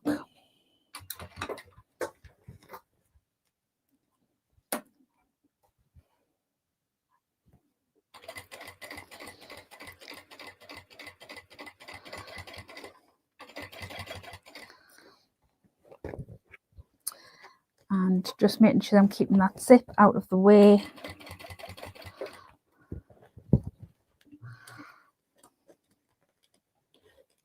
Trying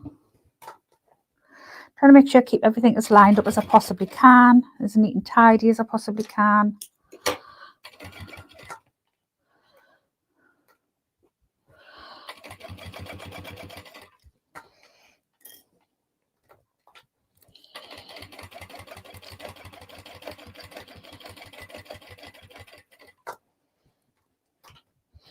And like I say, it is, you know, it is a big bag. It does take some manoeuvring, especially when you've got camera wires and what have you all over the place and you keep knocking them out. But yeah, it does, just keep repositioning, you know, do what you need to do to keep yourself right, to keep it all lined up.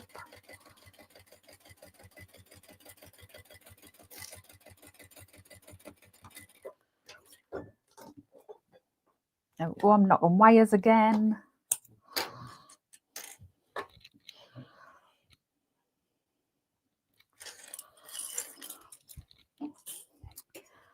So get rid of all these loose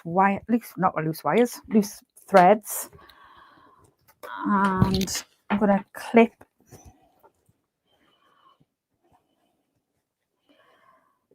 these together to keep the lining down and out the way, so when I'm top stitching it hopefully shouldn't ride up too much.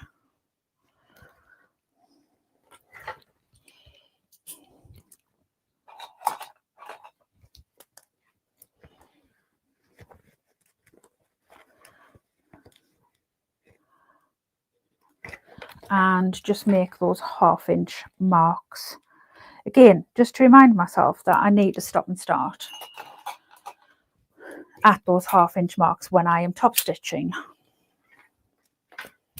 So obviously we've got quite a lot of fabric going under the machine, so hopefully you will be able to see okay on the camera, but the fabric may get in the way. We shall just see. I will try and keep it as flat as I possibly can.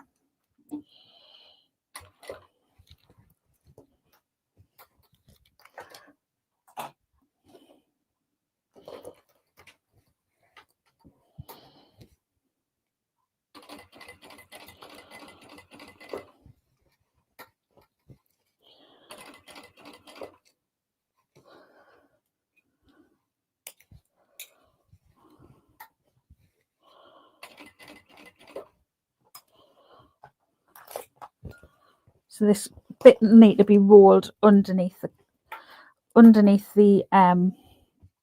belly of the machine.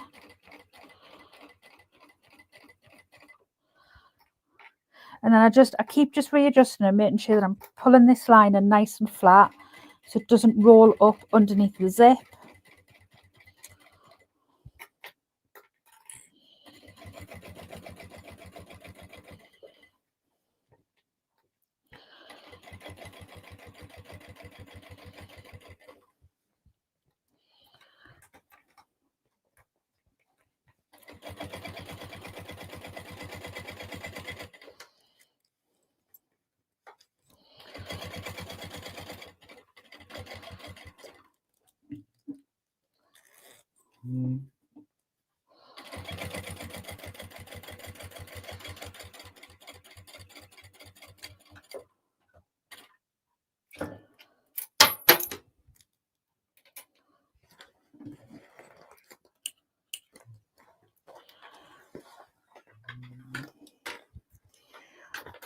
Okay, we are cooking on gas. I love a big bag as well, Janet, but they are harder to film, much harder to film, because you have to sort of think about, you know, where things are and, you know, whether people can see and what have you. So yeah, but I do love a big bag as well. So we are sort of at like this stage now, so come out into the slightly wider scene. So yeah, so we are at the stage now where we need to put on our exterior panels, and obviously our exterior side panels and interior side panels as well. So there is a way that you need to do this, because the you need to be able to keep the interior and exterior separate in order to sew them together. So I will be referring back to the pattern quite regularly just to keep myself right, because it's been a little while since I'm just tidying up this lining. It's been a little while since I have sewn this pattern, so I am just going to keep myself right as we go, just to make sure that I do things correctly. So, right.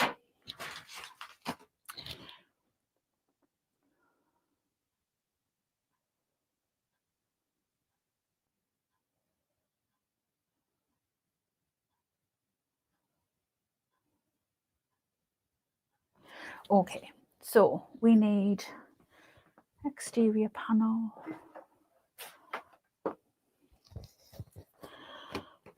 Take these clips out now.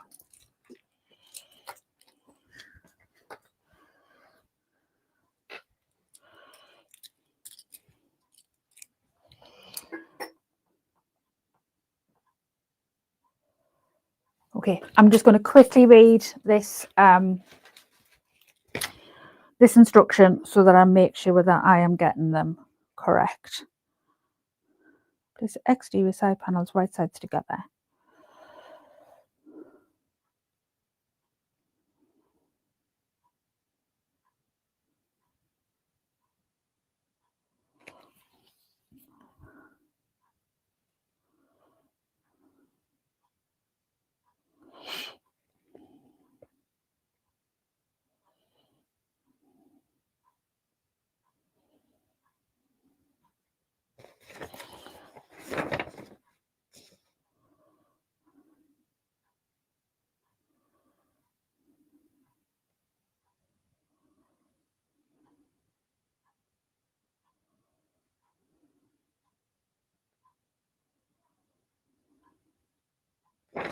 Right.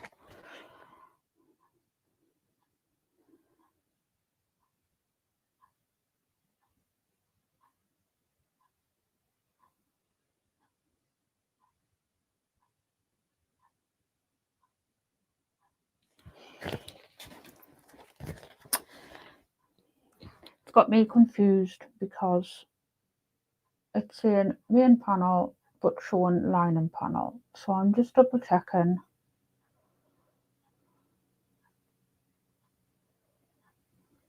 So place the exterior side panels right sides together with the exterior side of the assembled main panels. Right, so that is what it's saying, but it's just because it is showing. Right, this needs to be clipped out of the way.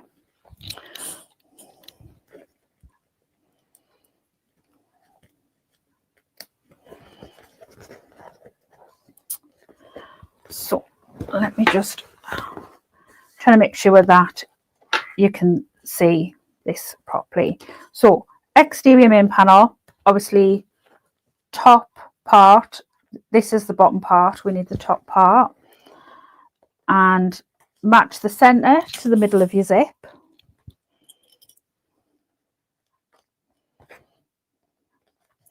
And clip, match to the edge and clip, and match to the edge and clip.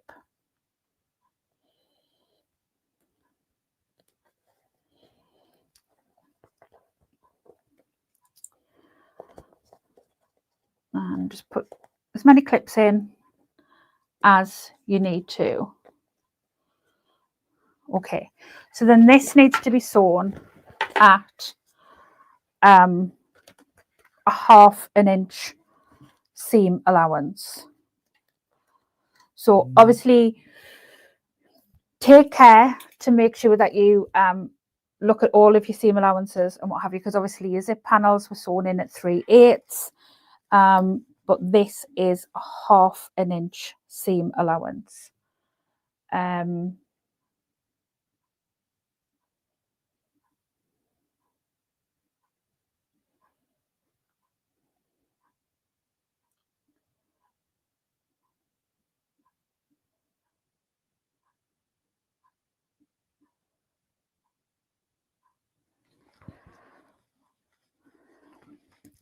So this, hopefully you can see, so where these weren't top stitched, you can fold these back out of the way so these don't get caught in. So basically you're going to be sewing up to where, come in a little bit closer, you're going to be sewing up to where these weren't stitched. Hopefully this makes sense. I'm just going to put my seam guide in place.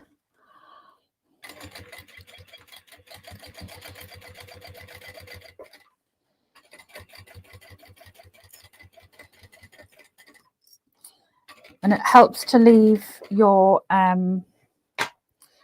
zip foot on so that you can get sort of really quite close.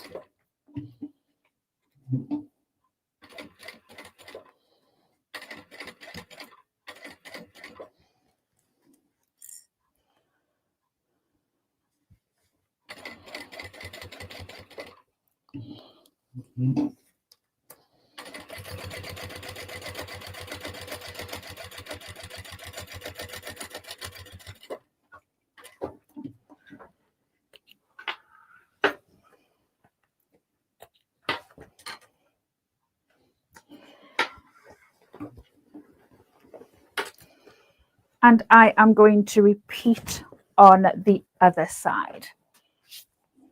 So top part of the panel, and I'm just going to clip this bottom bit just to help keep it out of the way. I'm going to line up the middle with the middle of my zip.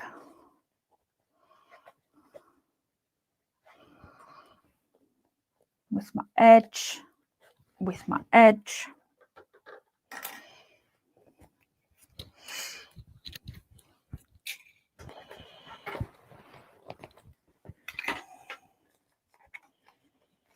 I'm a little bit short on my side panels, but we will be okay. We shall make it work.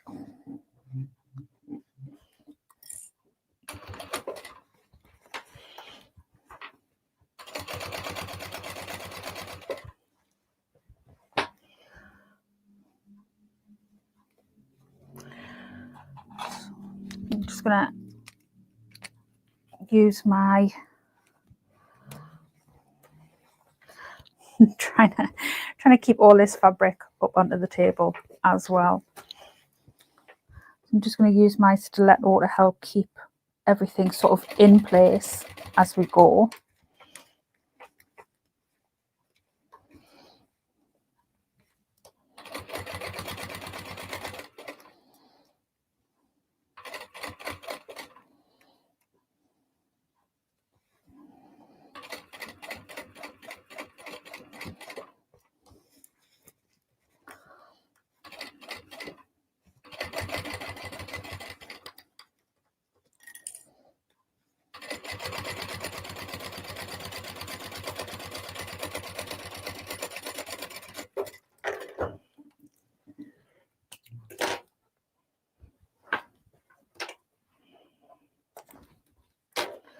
So that's the exterior panels attached.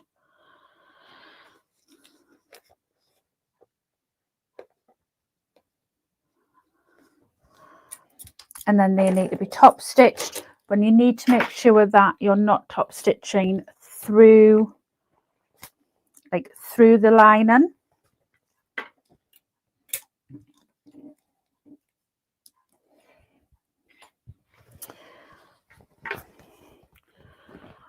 So really carefully, trying like not to knock anything off. So pushing the seams towards the base.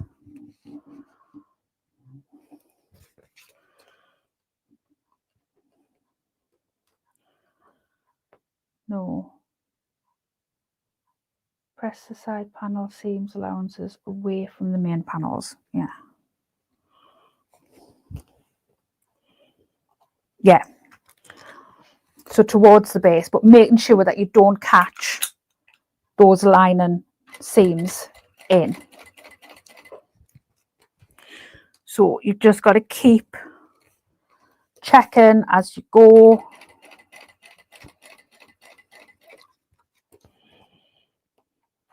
Make sure that when you've got your finger underneath, that you take your foot away from the pedal.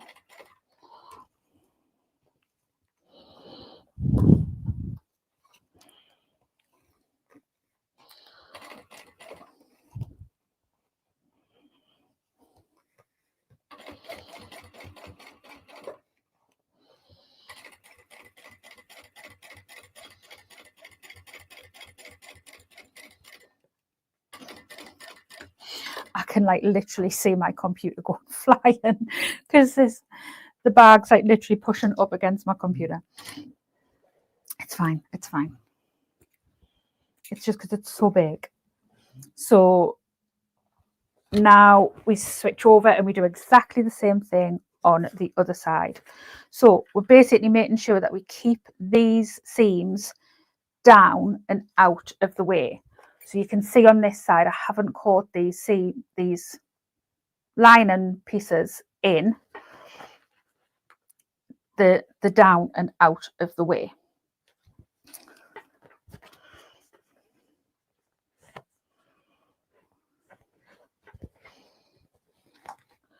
So I'm basically just going to repeat the process on the other side.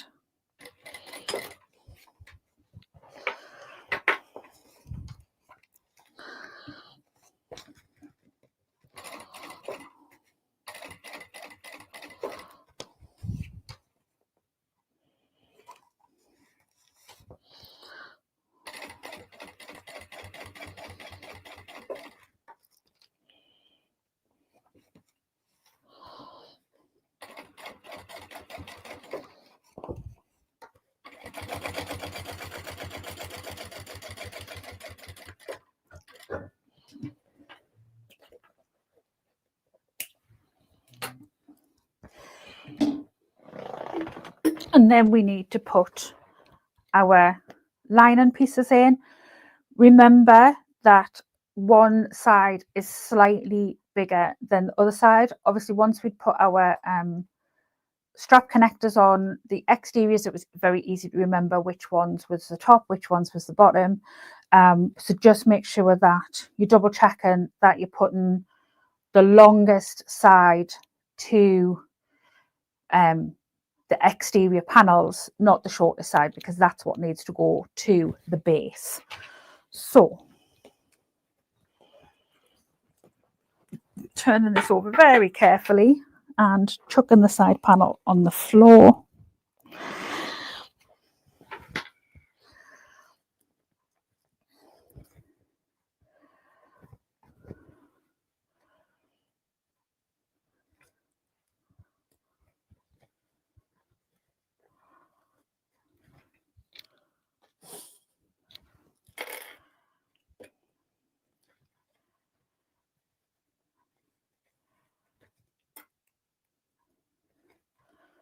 So this just gets lined up, folding those edges under where they haven't been sort of top stitched or anything yet.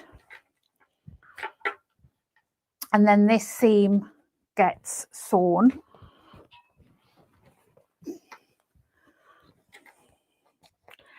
at the 1/2 inch. So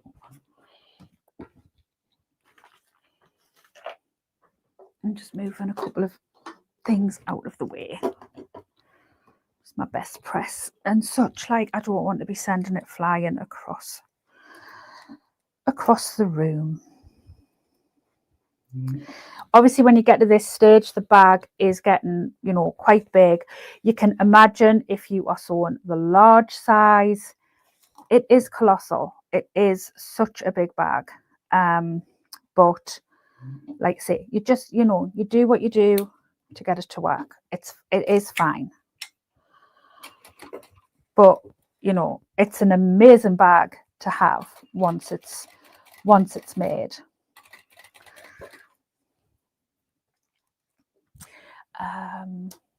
My stiletto.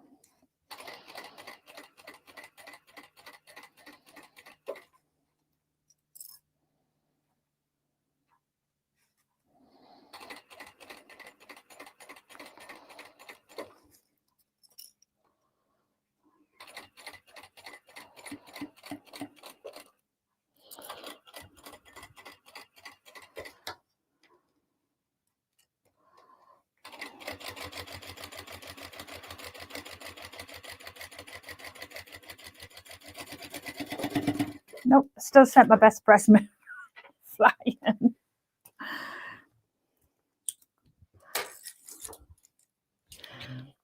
So exactly the same thing on the other side. Again, I'm just checking for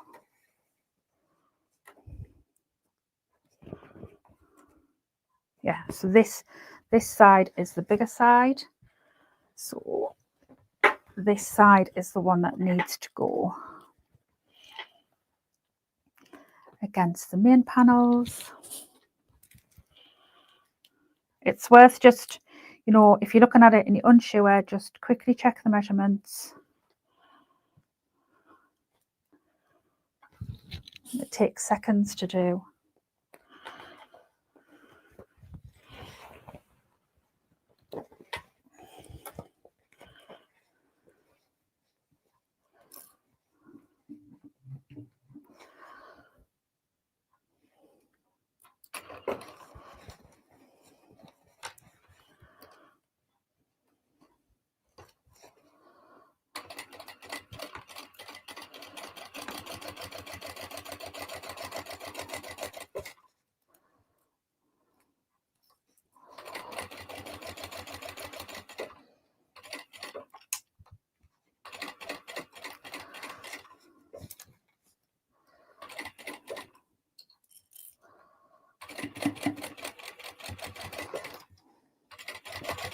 Oh,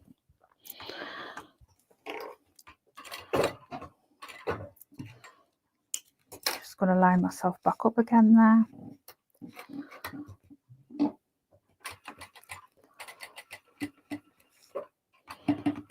Oh, unthreaded itself.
So in the pattern, it basically tells you to go back over the top stitching, because you basically have sort of a little hole here, but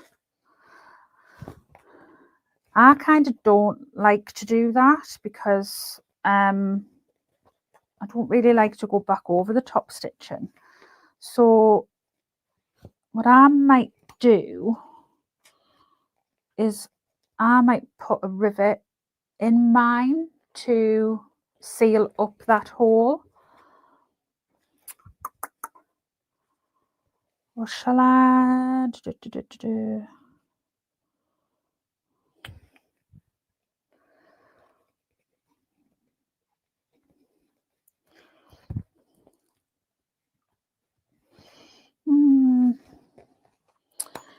because going back over the top stitching here, obviously you're going to see it.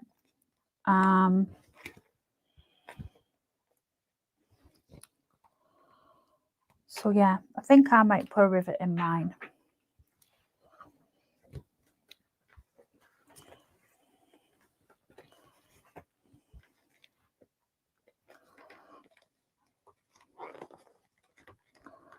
I think rather than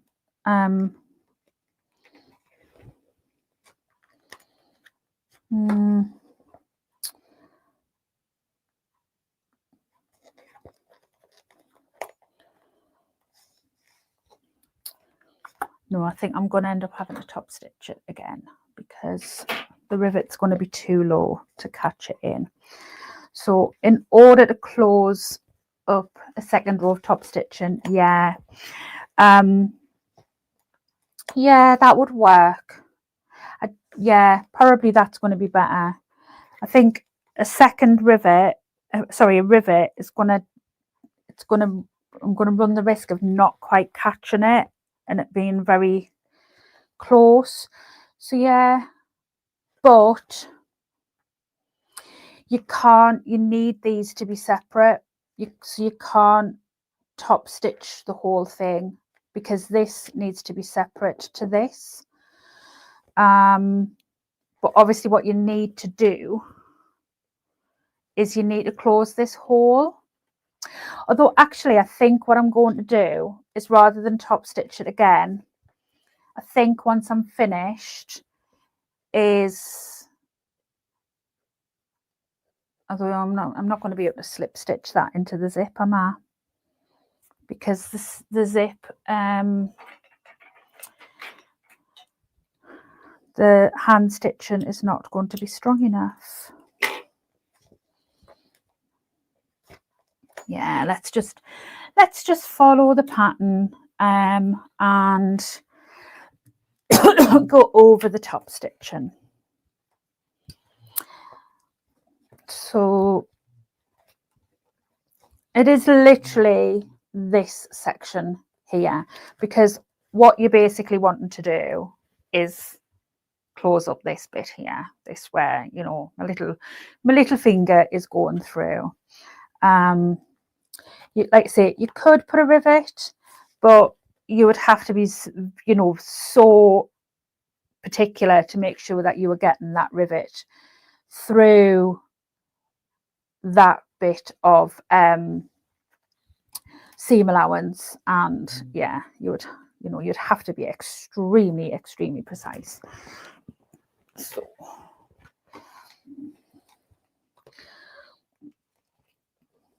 So let's just make sure we've got it all lined up.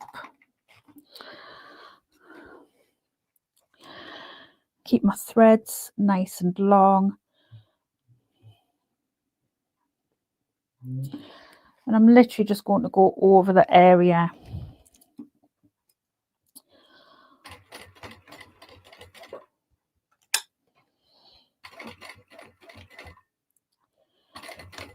And hopefully that will have caught in.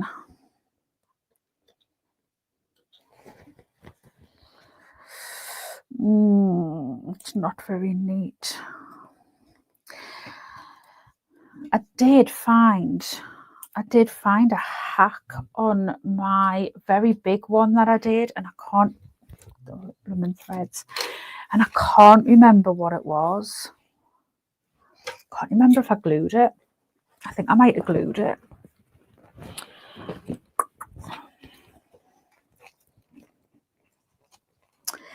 I think that might have been the hack that I did when I did my large beast of a bag.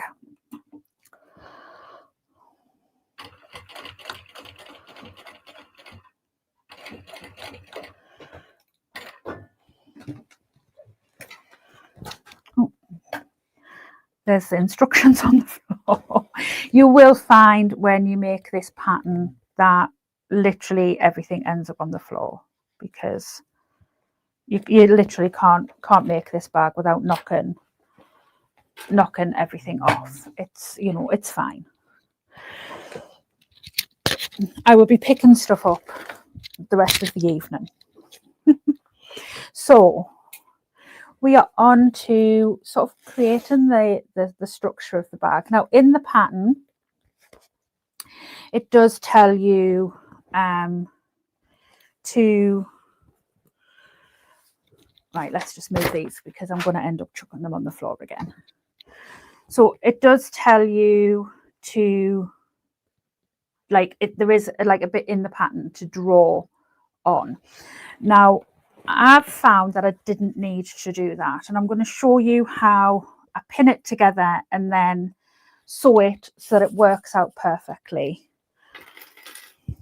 So I basically start at the bottom, line it up and clip basically about 3 or 4 clips where it's straight.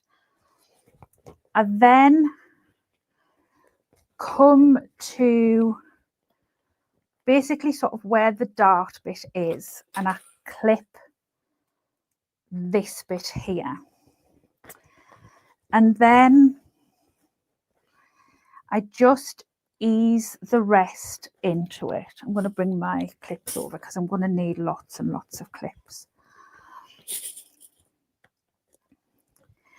And I just work that curve round so that it sits nicely. And I do put lots of clips in because I want it to stay like where I've got it. So what I usually do is I usually do 2, a pin and sew 2 at a time. So I'll do these 2 and sew these 2. So I pin from the bottom.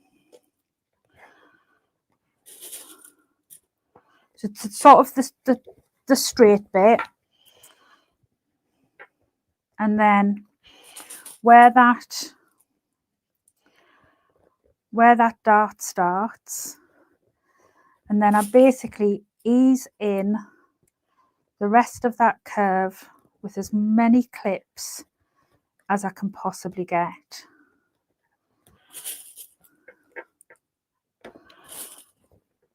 And then this gets sewn at a 1/2 inch seam allowance, and I stitch it from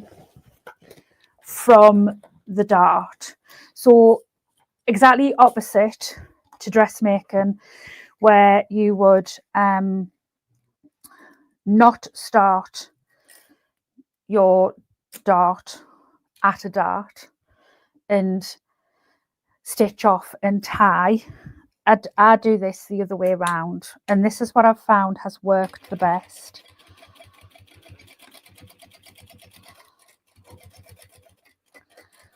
And again, quite often use my stiletto to keep it in place.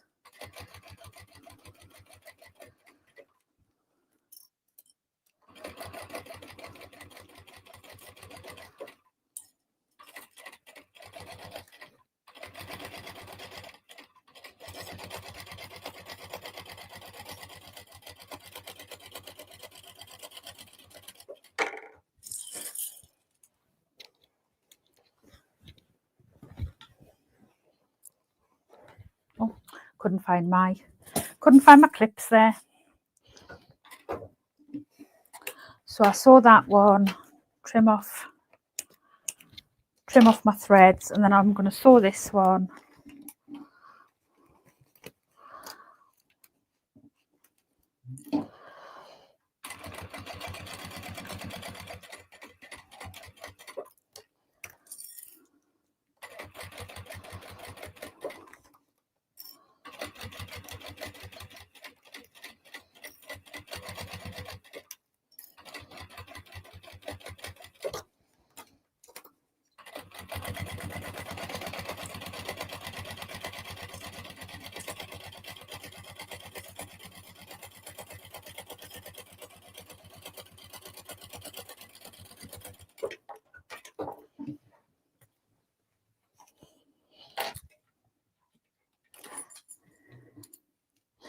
Dawn saying, just trying to drink my first cup of coffee and my pup just wants to play. Oh, what sort of puppy have you got, Dawn? My bobbin has run out. You wouldn't think I had virtually 2 full bobbins, would you, when I started? I'm just going to wind a bobbin on.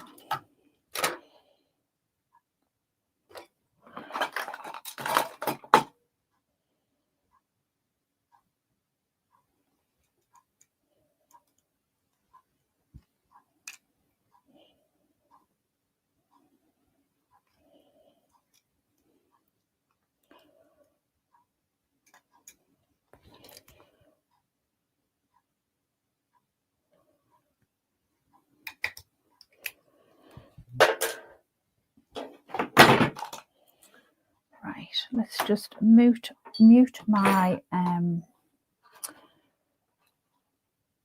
mic while I wind this.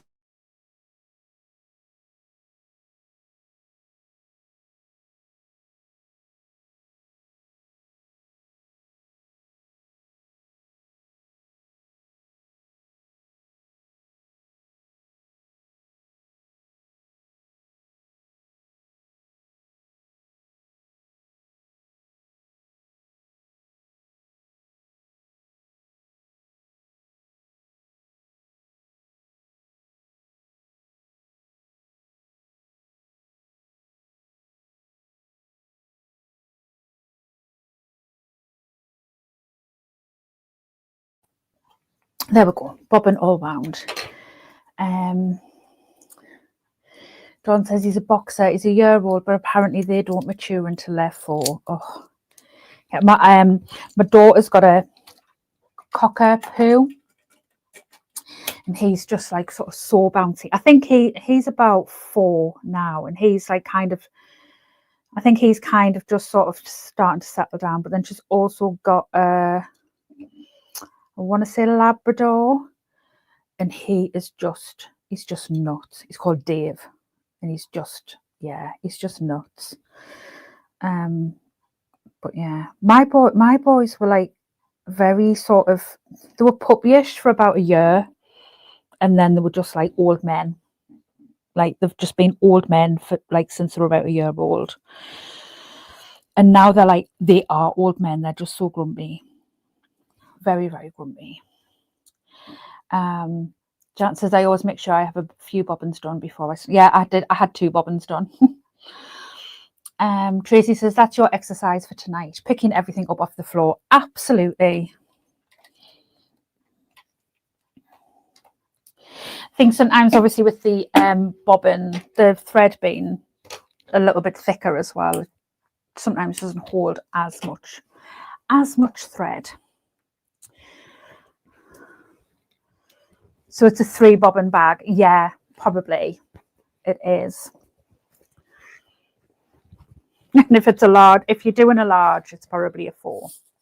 Right, let's clip the next 2 and then sew the next 2. Dawn says, Dave, I love it. Yeah, he's a Dave. The lass who grooms my the boys, she has a dog called Dave. He was like, he used to get out all of the time, and she was forever in the Facebook group site. Has anyone seen Dave? Dave's getting out. Yeah, and it was usually to try and get with the one of the dogs across the way. Yeah, he was very funny.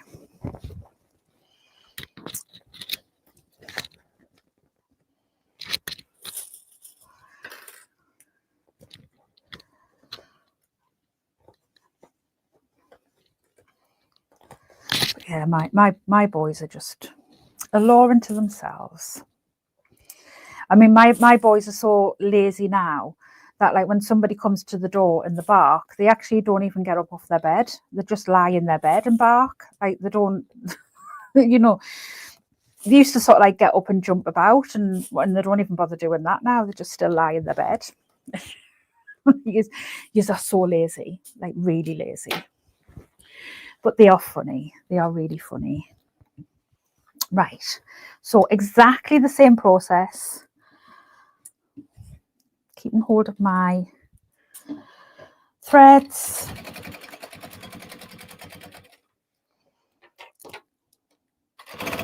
Oh, guess who hasn't changed our speed back after winding our bobbin? Just thinking that felt fast. Maureen says, I can't see this one going on my sewing list as I don't have the space to sew it. Make the small, Maureen. The small is a fab. It's a fab size. It's like it's a nice handbag size as well, but it's a really good like vanity case size. It's really nice. I mean, probably thinking about it like strategically. I mean, not that I, think things through very well, but there's something else gone on the floor. If I'd thought about it strategically, probably sewing the small probably would have worked better because, where's my bobbin thread gone? Why has it done that?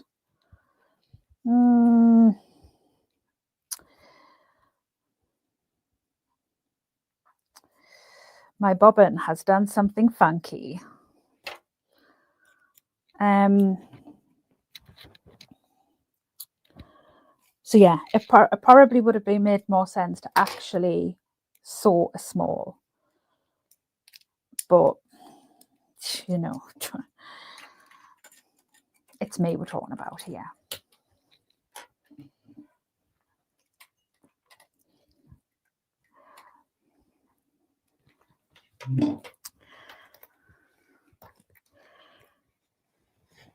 Right, so I'm just making sure that this is laid nice and flat. Just make sure that that's all flattened out, so you can imagine what the large is like. Like the large was fun to sew. Like I literally had to make sure everything was cleared from everywhere. Like I couldn't have anything like near my sewing machine at all, because it was just literally like wiping out everything. But it's amazing. So I have got a video on my channel. If you go into my channel and search, I have got a video that shows you like the three different sizes, the small, the medium and the large, like next to each other. And like I say, the large it's colossal. So I'm just going to repeat the process completely.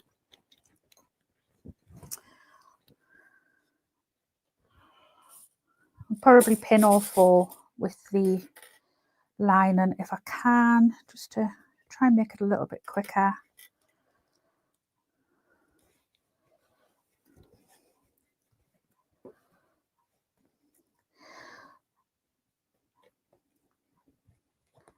Oh, clip my finger to that one as well.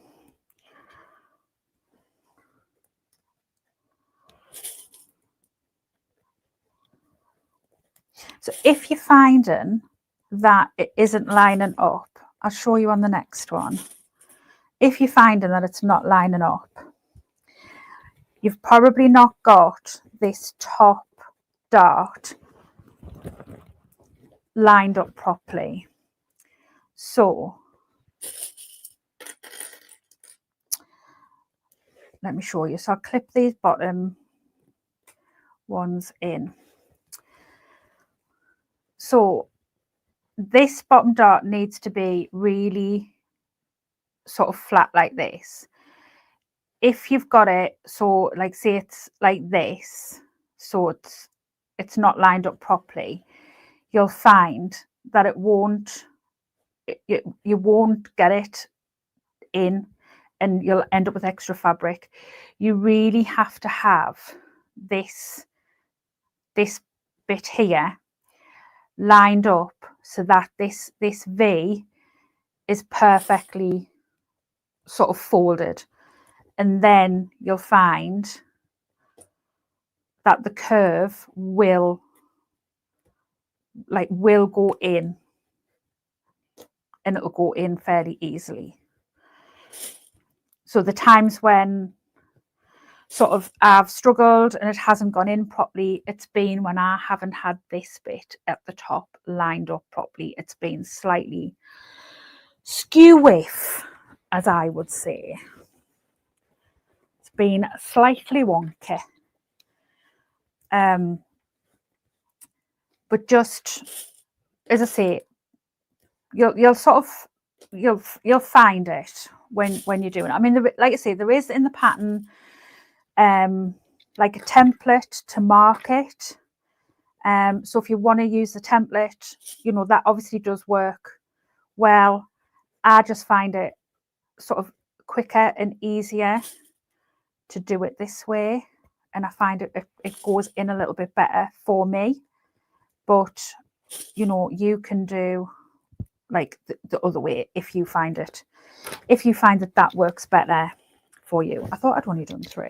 I still had another one to go.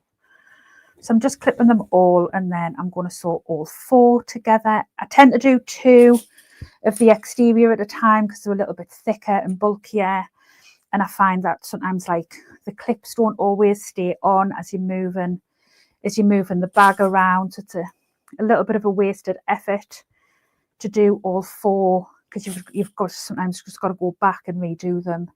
So I tend to do 2 of the exterior at a time, but then the interior is fine.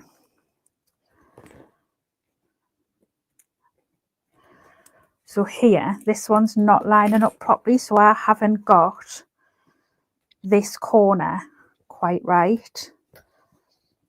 So I've just adjusted it.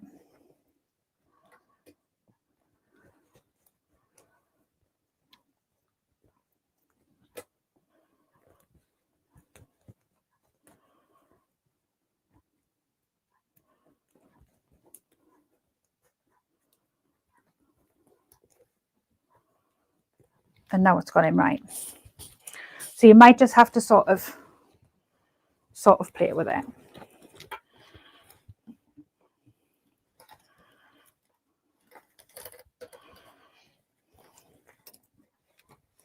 So it's just exactly the same process all the way around each 4 of these seams. Let me just...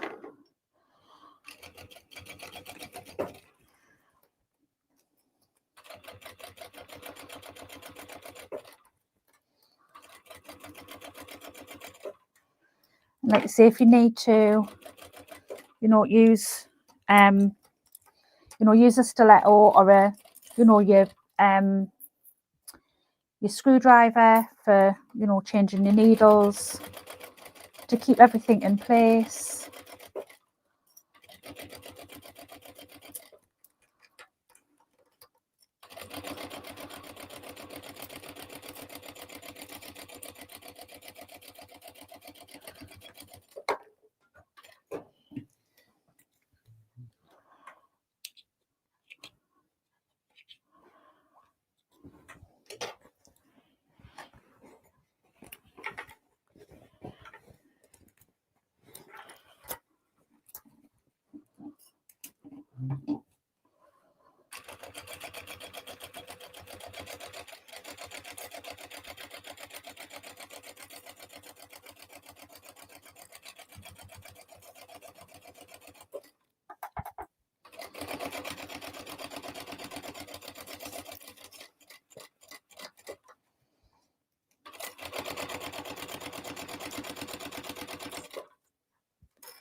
Don't ask me what kind of dogs do I have. I have 2 Scotties.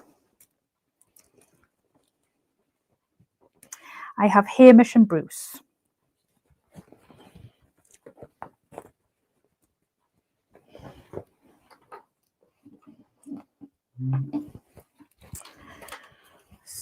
just trying to make sure that this is sitting flat. So as the bag comes together, it can be a little bit more difficult to get the seams nice and flat under the foot.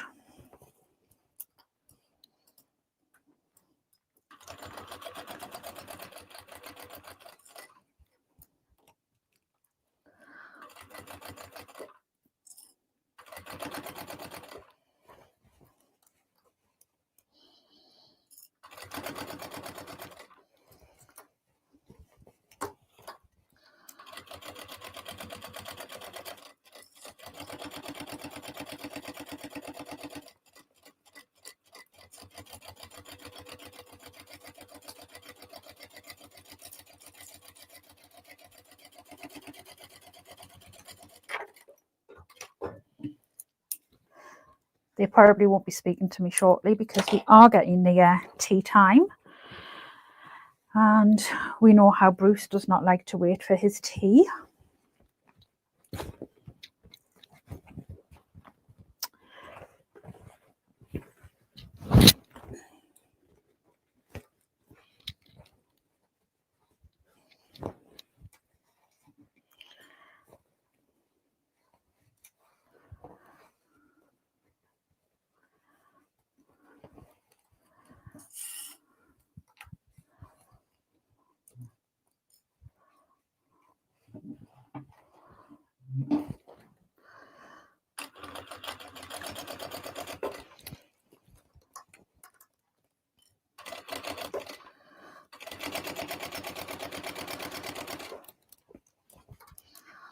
You can literally set your clock by the boys going nuts for their food.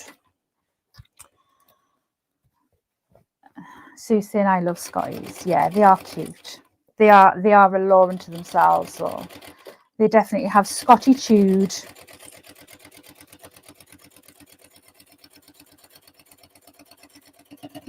They are very stubborn. I'm going to come out to the bigger screen. Tracy says, I have a 32 kilo greyhound and a 2 kilo chihuahua. Oh, Jake and George. Oh, that's mint.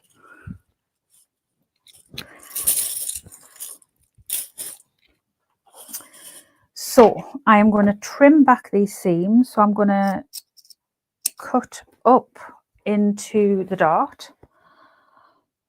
I'm just going to use my snips to do this because they are nice and sharp and it makes it a little bit easier.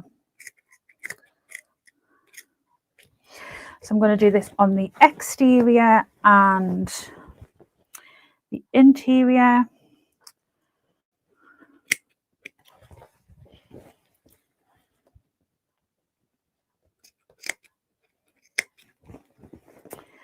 So basically just all the way around. That one's done, that one's done.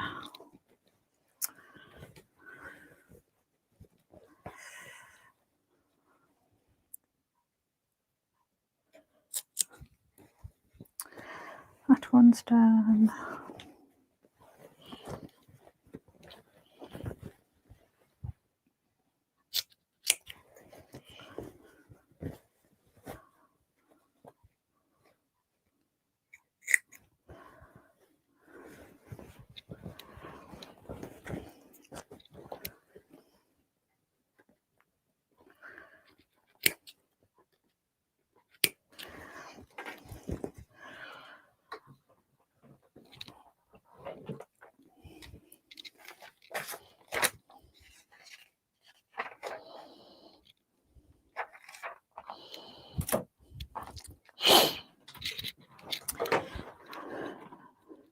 So I'm going to trim back the seam allowances apart from the very, very bottom. And at the bottom, I'm going to leave it just by about maybe an inch, 3/4 of an inch. And then I am just going to baste them flat so that when I put it into the seams, they are nice and straight. Dawn saying, I love the look of Scotties and Westies. Yeah, they are. They're just... They are very stubborn. Tracy's saying, I have a £37 rescue who only has 3 legs. Oh, bless. Gets along just fine. Is the sweetest boy. Oh, bless his heart.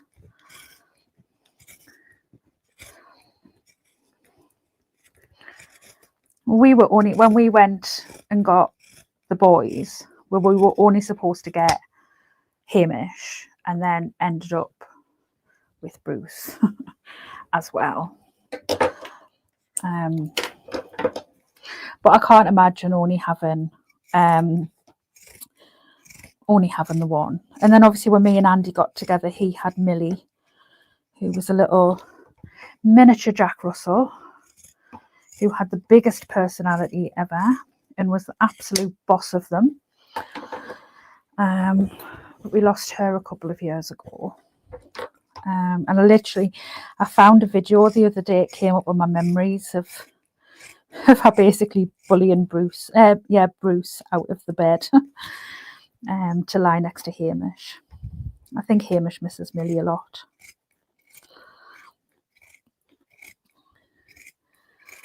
So yeah, me and Andy have between us 5 kids, and we had 3 dogs. So busy lives. Hence why I'm going on about my holiday so much, Tracy.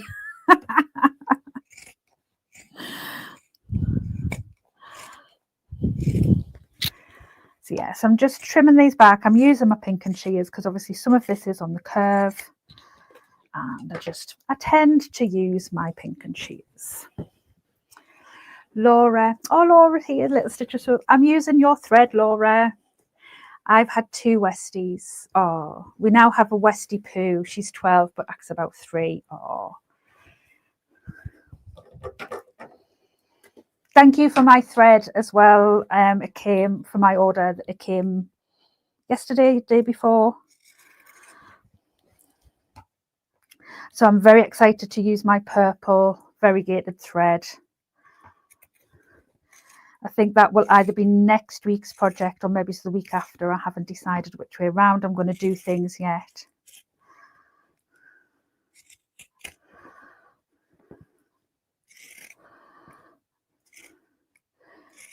And yes, I am supposed to be on a ban, but I needed purple variegated thread in my life. Tracy says, you're not going away on holiday, are you? Maybe, might be, possibly.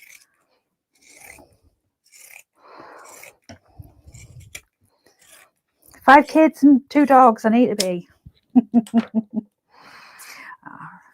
Saying 5 kids, 3 dogs. The kids are like grown, pretty much. Maureen says, my daughter has 3 Westies. They were such greedy dogs, and they were the daftest dogs. Yeah, my 2 are very, very food orientated. We have friends that when they come over, it's a bit of a standing joke about, you know, that like, have we not fed the dogs? Of, you know, because they literally go on like they've never been fed. Like, yeah, they're very, very greedy. Where's that last seam? So that's done, that's done, that's done. There it is. There it is. And although like the boys have like never been like fed off our plates, you know, I've never been one to sort of like give them tidbits off our plates or anything like that. The minute you sit down with anything to eat, they're there at your feet, staring at you, waiting for you to drop something, waiting for you to feed them something. And it's like they've never, ever, ever been fed off our plates. Like if we've got leftovers, like, you know, as long as it's stuff that they can have, they'll get it, but like it goes in their bowl and it's given to them in the kitchen where they're fed.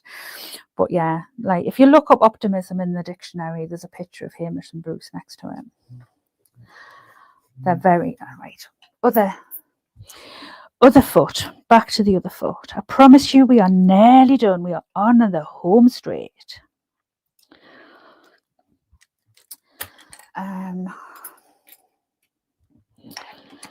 But yeah, they're very, very optimistic, and my 2 boys. And they literally get called the boys all the time. They are literally like the Cray twins. And they always stand on the same side of each other. They are literally like ant and deck. Like when they stand next to each other, one will be on the left, one will be on the right. They are very funny.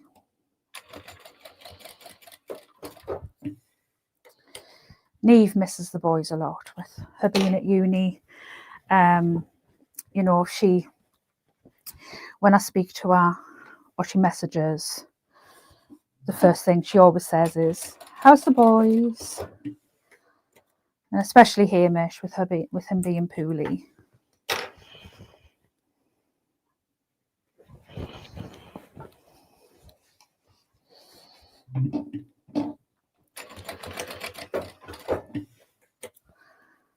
That was the worst thing ever. Like, sort of, she'd only been at uni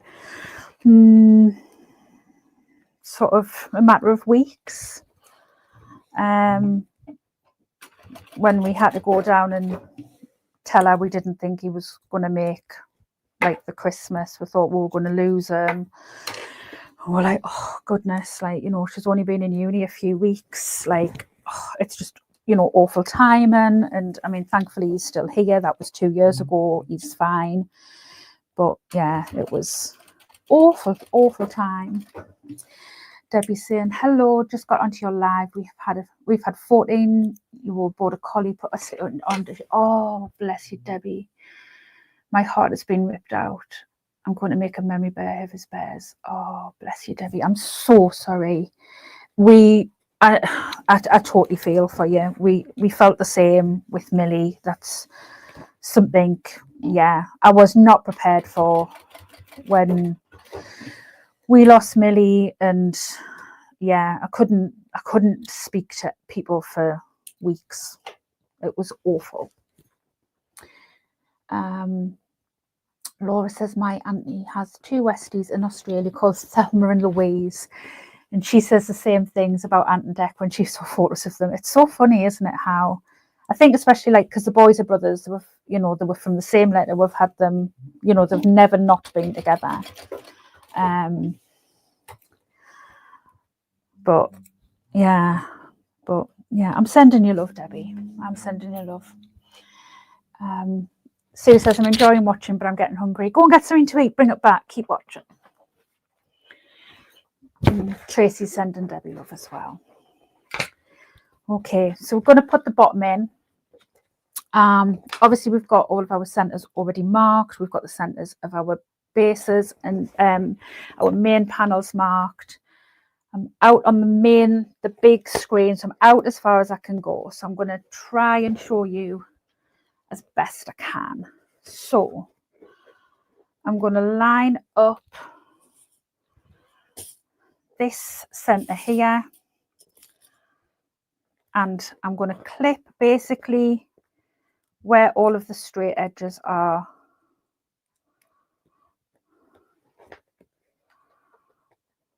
And then I'm going to sort of flip over and do the same on the other side. So very carefully. Try not to knock any cameras or send anything flying. So again, line up that centre and just clip where those straight edges are. And then turning to this side,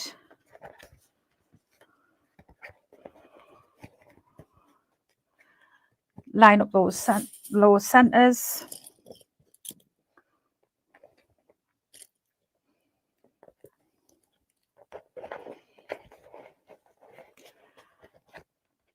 And basically just clip sort of as much as you possibly can.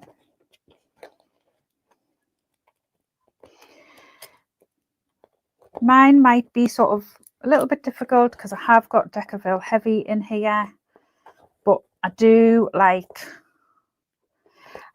a firm base, especially in a bag like this. you know, I do think it's worth doing.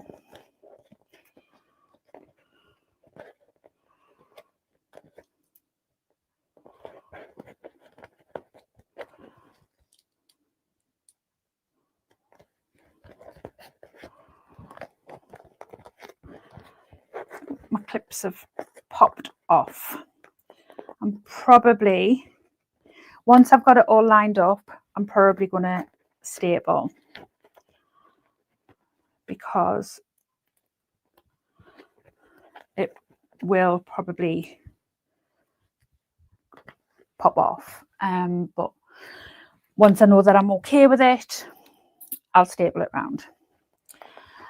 Brian says, one of our little shorty Jacks has just had a mysterious medical situation. He's fine now, but the emergency vet bill used up the funds I'd set aside for new industrial. Oh, good thing Emmett is cute. Yeah, I don't even want to tell you how much it costs us to keep Hamish alive every month.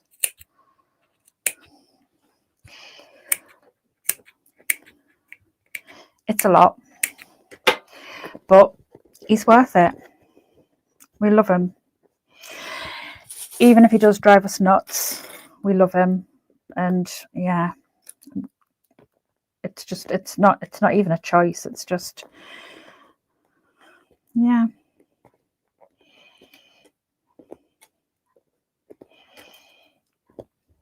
It's a bit of a killer when the when the bill comes out every 3 months. We're like, oh my goodness.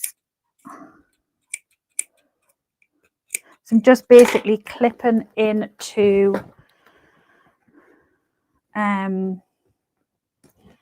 have you a video on bag feet placement? I've got a video on putting bag feet in. I don't know whether I've got one so much on placement. Tracy says, Big Brother's watching. An advert for dog food just came on. And Brian saying, we do what we do for our fur babies. We do. Even if, like, say, they drive us insane, wake us up at the crack of dawn. But, yeah, it is what it is. Debbie says, thank you, Tracy. His back legs went. He had kidney problems.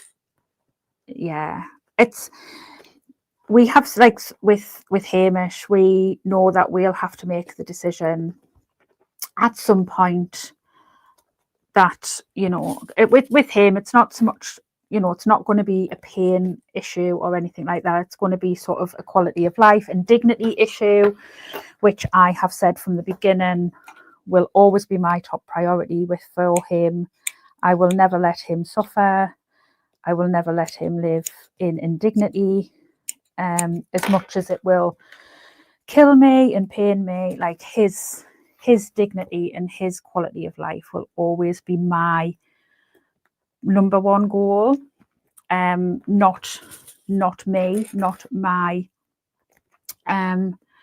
needs, wants, or preferences, what have you. But it, you know, at the moment he's okay. You know, sometimes I sort of think, oh, you know, is he having a bad spell? You know, or we're coming to a time, and then he kind of rallies, and I think, no, you know, he's just maybe had a little bit of a blip, and he's okay. But you know, when we get to the stage when those blips become, you know, more, then, you know, he'll let us know. He'll tell us, and I'll be led by him. And I've said from the beginning, if I'm the one who's got to be the strong one, then that's what I'll do, you know. But it's not nice. And funnily enough, I actually, it looks like a big bag I'm making. It is a beast. This was one of the things that actually put me off having dogs for such a long time, was this part of it, was going through doing this, having this part, and then I got two. I was like, you don't have to do things by half step. And then I got with Andy and got another one. So yeah, but I love him. He's cute, but it's so strange because like since he's been poorly, his personality has changed so much. He's a totally different dog.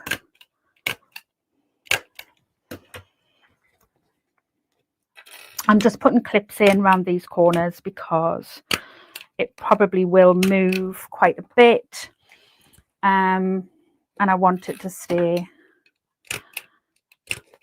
as stable as possible.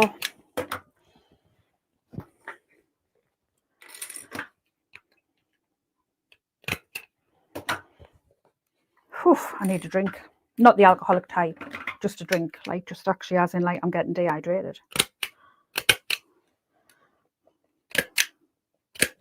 Right.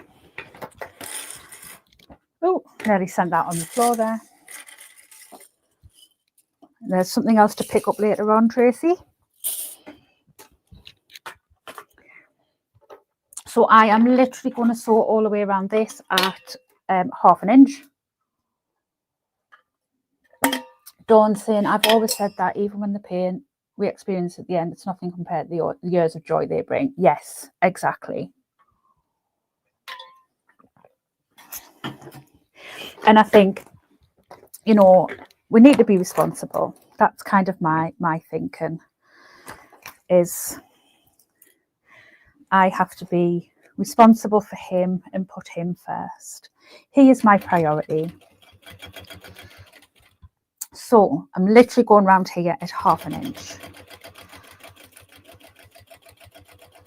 One day when he's nice and calm and stuff, I'll bring him in and see if he'll come and say hello to you. Bruce probably won't because he's a grump.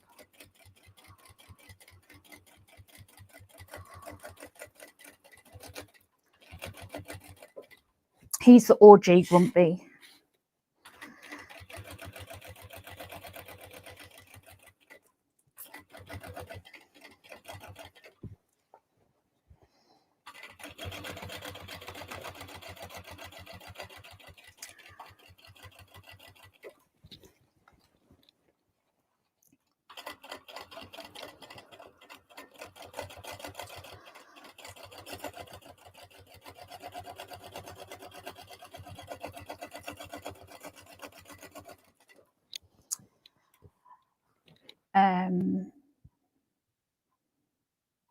Maureen says, put in her fabric stash, hid it from Grumpy. Love the idea of using a stapler. Yeah, it does. It makes things so much easier. And I'm going to show you something else in a second that'll, like, you'll be like, wow.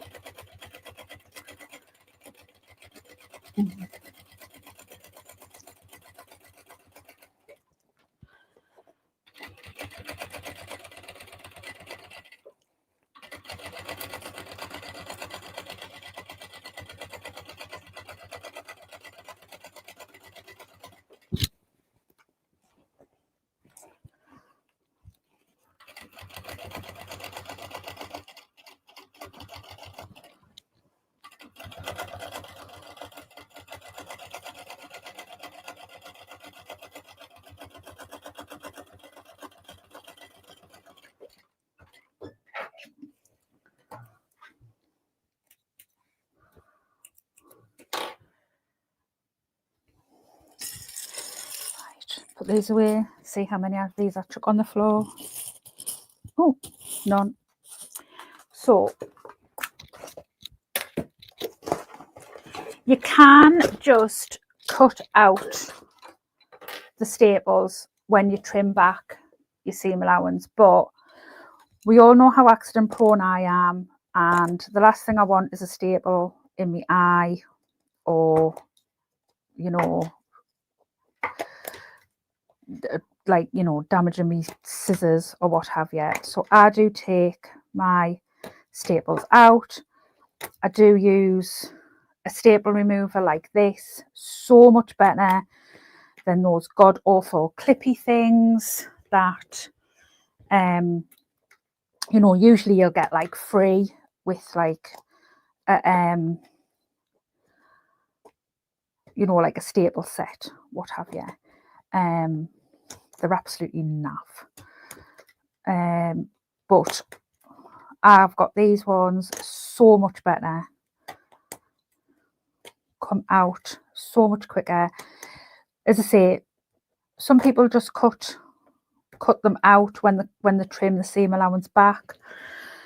I'm too much of a scaredy cat to do that because, like I say, I'm accident prone. I mean, I've already got a cut on my finger. You know, I'm still recovering from a broken finger. Yeah, if there's an accident going to happen, it will be me. So I do what I can to reduce the risks, to mitigate any risks. And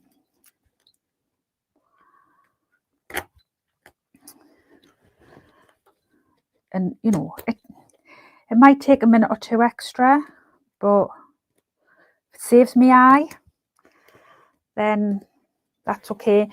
They come out very easily, but they don't tend to sort of ping when I use this. They come out, you know, the way that you sort of take them out, they tend to sort of like stay fairly, you know, in the same place. Right, I think I've got them all out. So I'm just going to trim this one back, and then we're just going to do exactly the same thing on the lining. So I'm basically just going to trim this back to about half.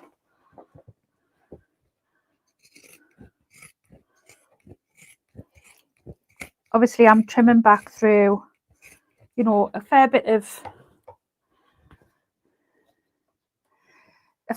sort of thickness here, so you know, I'm just trying to sort of reduce the bulk as much as possible. Dawn says, I'm afraid I've got the trophy for hurting myself. Just ask my hubby. You get second place. Oh, that's okay. I'll take second place. I mean, not that I want you to hurt yourself, Dawn, at all. But yeah, I am very accident prone. Like, I could literally trip over in an empty room. Like, I am so bad.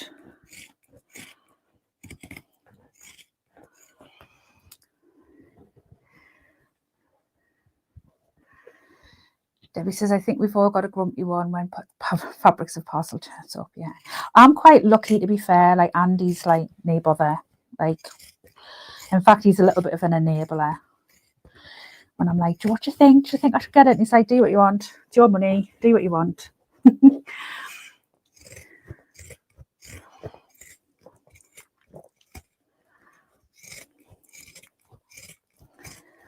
Oh, God, my arm's aching.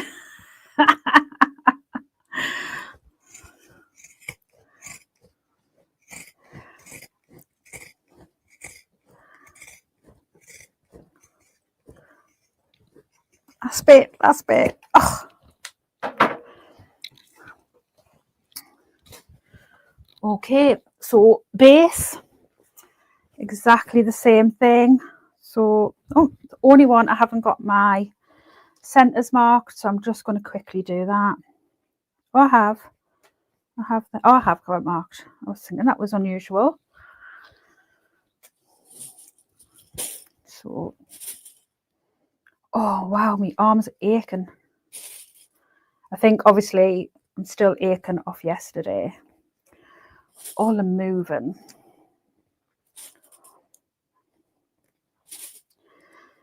I'm looking forward to a nice chill night tonight. I'm just gonna have a drink.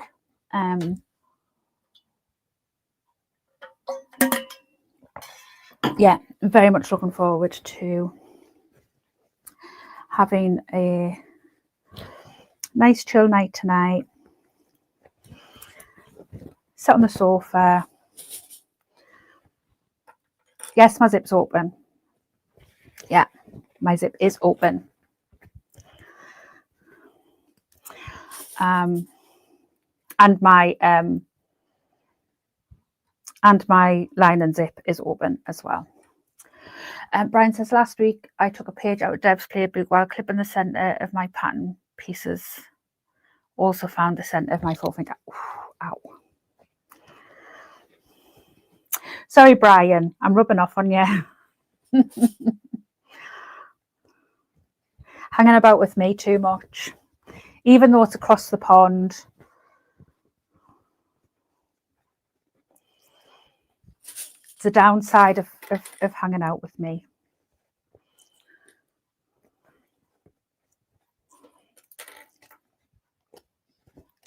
So I'm basically just doing what I always do, and I'm pinning all of the straight bits together so that I can clip into the curved bits and make them fit exactly how I want to. Oh, Dawn's in the bread knife got her finger a couple of weeks ago. Oh, ouch, ouch, ouch.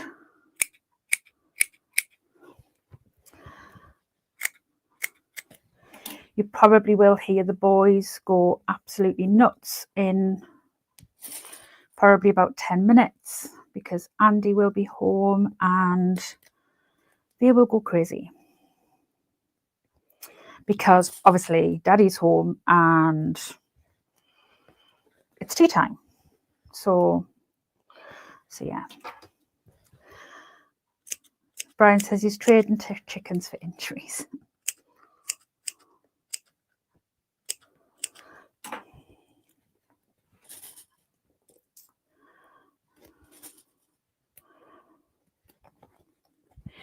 Now, I think I might do double births because my arms are so sore. How many chickens have you got now, Brian?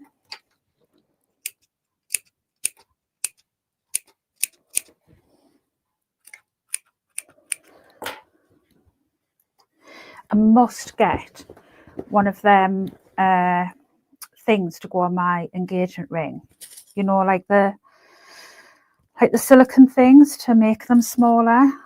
I've lost some weight since me and Andy got engaged. Obviously, we got married since we got engaged. So my wedding ring is smaller than my engagement ring, so it keeps my engagement ring on, but it swivels round all of the time. So must order some of my some of those little silicone things to keep my engagement ring on there. Dawn says, so it's 5:30. It's tea time for you, Deb. What time is your supper? Basically, I eat from when I get up to when I go to bed. That's what you don't get to stay this chunky, Dawn, by not constantly eating. Like, so yeah, meal time for me is just from when I get up to when I go to bed. But yeah, no, like me and Andy tend to usually eat around about anytime from about 6:30 to about 7ish, depending on like what time he's got in, kids, work, lives. Like, yeah, it just all kind of depends. Don't tell me about it. Brian saying only 4 and pandemic is only 1 laying, but it's chick season, so there may be more coming. Fun times. Yeah, I really should. I did lose quite a bit of weight.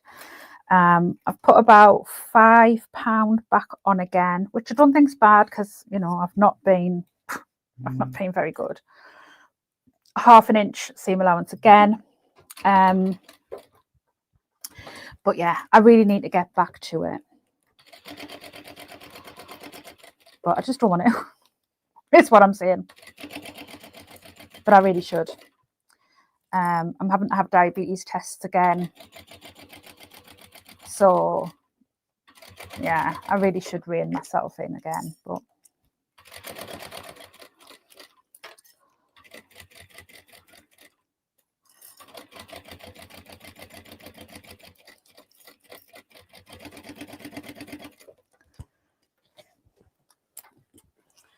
£5 is nothing. No, it's not. Like, you know, it's, and considering, you know, I've been really bad since sort of before Christmas. So like November really, like since we lost Carol, like my diet's gone to the wall. But so £5 in that time is really nothing. I literally got weird this morning. But yeah, I need to. If I'd kept being good, I could have probably had another good couple of stone off by now. But hey ho, I wouldn't have had all them chocolate biscuits and nice pizzas and everything else, would I? So life's for living. We're here for a good time, not a long time. I'm a foodie too, Dawn. I am a foodie too.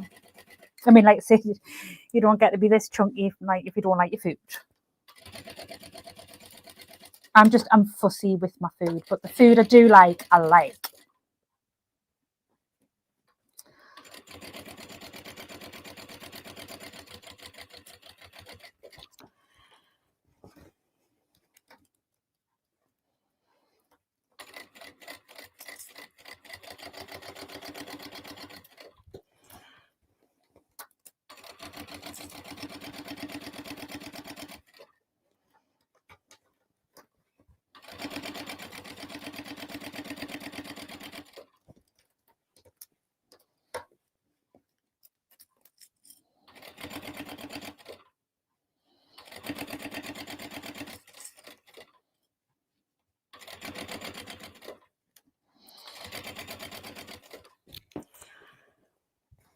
Okay, so I think I'm going to leave open a good chunk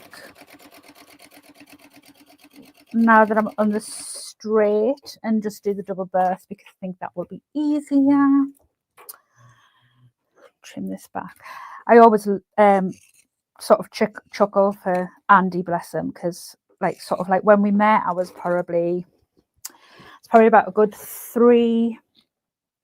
Just change camera angle. It's probably about a good 3 stone lighter than what I am now. And then after we met, I lost probably about another 2 stones. I was a good 5.5 stone lighter than what I am now.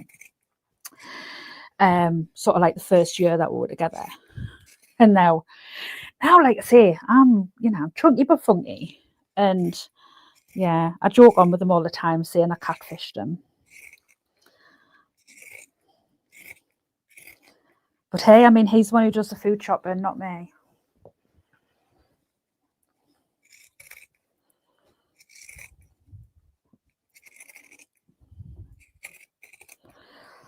But yeah, bless him. He was catfished.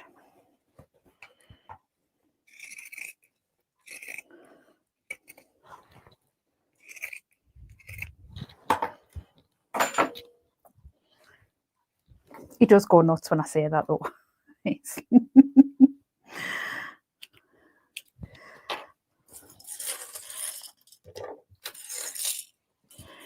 Right.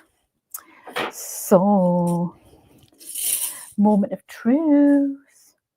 Does anybody else, when they get to this stage, like look at where they've had all the pattern pieces and pray there's not a pattern piece that they've forgotten about? A bit like, like when you're putting together flat pack and you're like, my goodness, please let there be, like, not let there be a missing piece. Right. So let's just fully open up this zip. Oh, I should have said that if you want to put 2 zips on this bag, you can. I just tend to put 1 on. I do put 2 zips on the big bag, but I just put 1 on this one. Okay, aching arms, broken finger. Whew,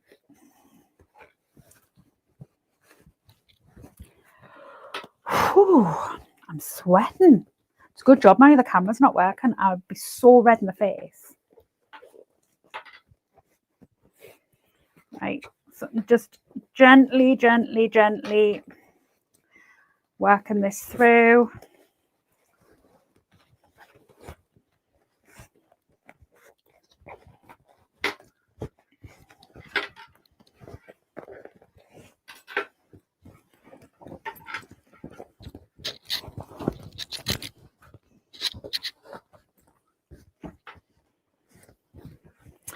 Emma's here. Hi, Emma.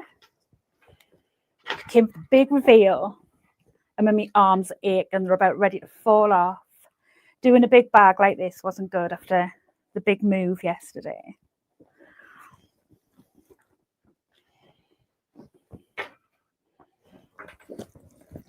How you feeling? Are you okay? Hope you're all good. I hope my Instagram reels were making you laugh this morning.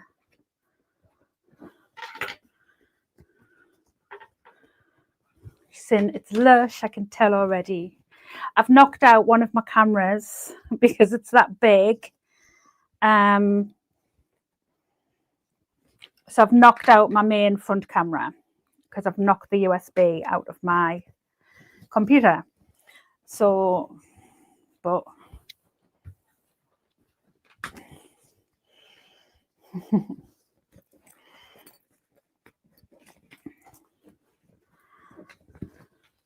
so, I'm loving it. Loving it, loving it, loving it. I don't know if our American friends will get that that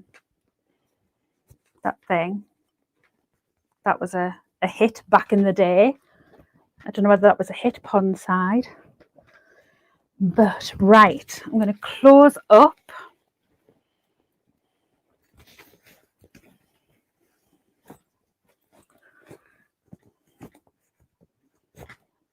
I can't even remember who sang that now. Emma's saying, I want to make a duffel bag pattern this year. Well, Andy's got the start of one already done. I'm sure he'd give you his template just to go from.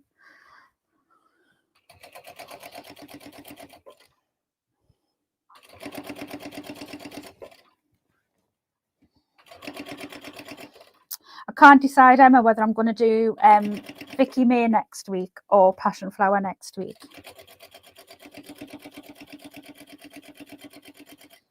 I mean, either way, it's going to be it's going to be Studio 77 because the Passion Flower is the bag maker's box. Bag maker's box fabric. He should make it into a pattern himself. I don't know whether he could be chewed with the whole like digital thing.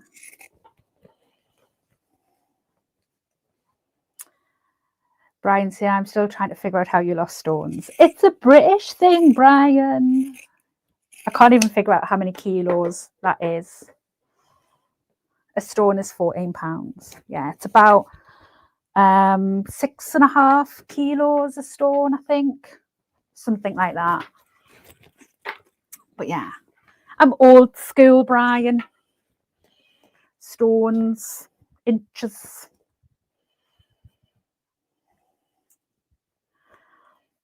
But yeah, very British thing.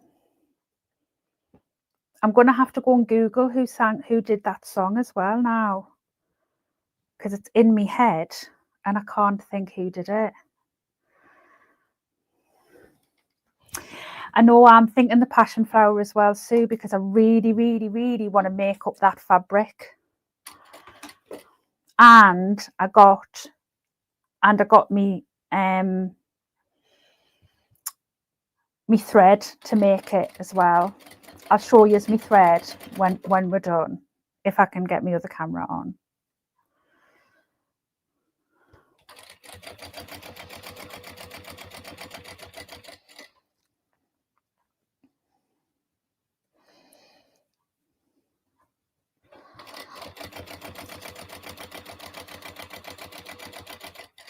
Yeah, because I'm falling off. What I was thinking is, if I do the Vicky May the next week, I might do some embroidery on the front panel for the Vicky May.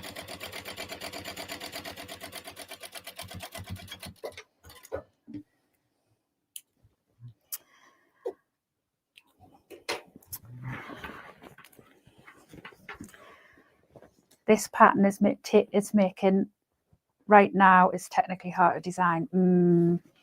Yeah, it's going to be amazing though, Emma. Like, literally, I really think when this pattern comes out, it's going to just be like, it's going to be one of those patterns that everybody just goes like absolutely nuts for. Like, I wasn't sure about this fabric with this outer, but it was like literally the only fabric that I had enough of. But I love it. Like, I was like, oh, I don't know if it goes, but actually I really like it. Have you seen my little label as well, Emma? Sheila sent me it. Me and Sheila did a swap of some webbing. She sent me what she had from the advent box, and I sent her some from the previous box, so that I could finish off my bag, she could finish off one of her bags, and she also sent me this. Yes, I did say that it will be amazing, like literally amazing. Like, so let's put handles on.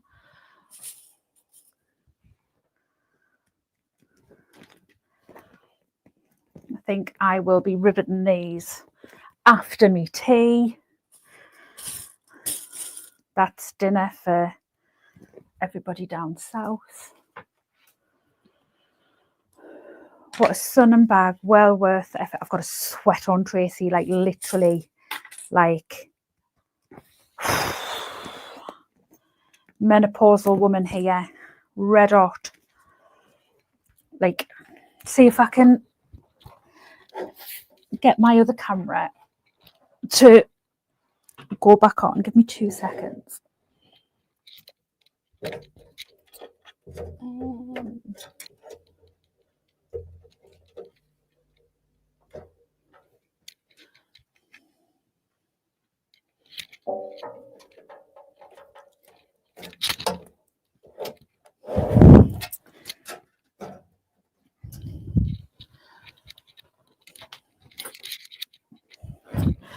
Absolutely covered in fluff as well. I think I've sorted my other camera.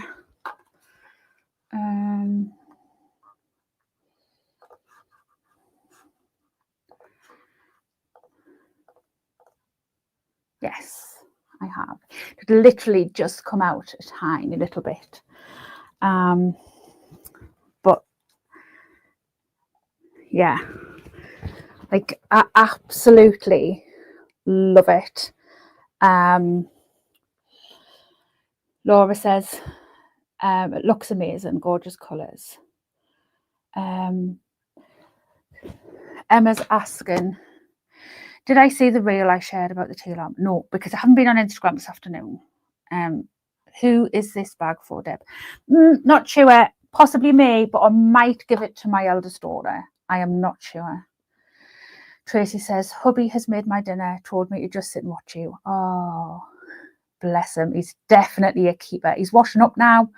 100% a keeper. Need a slurp of tea. Finished me tea.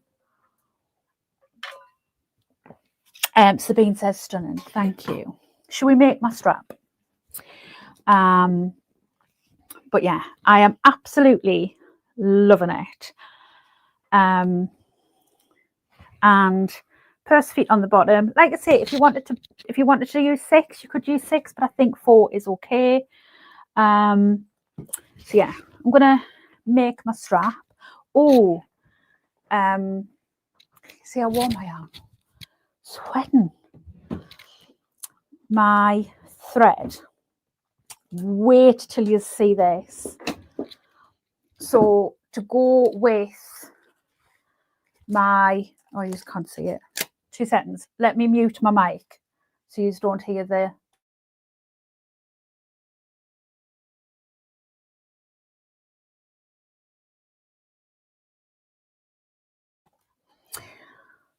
So to go with my bag, the passion flower bag that I'm going to make, the fabric from the bag maker's box, and then I'm going to do it with purple vinyl and black.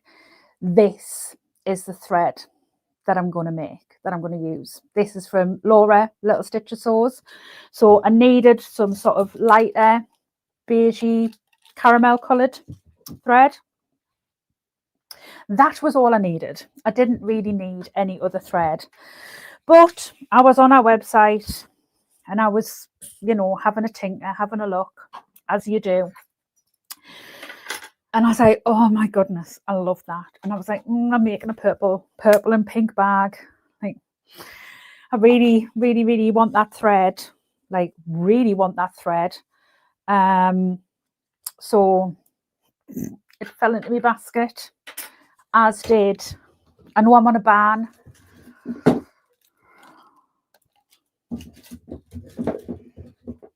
But the thread lasts me ages. Oh, there's Andy back. Oops.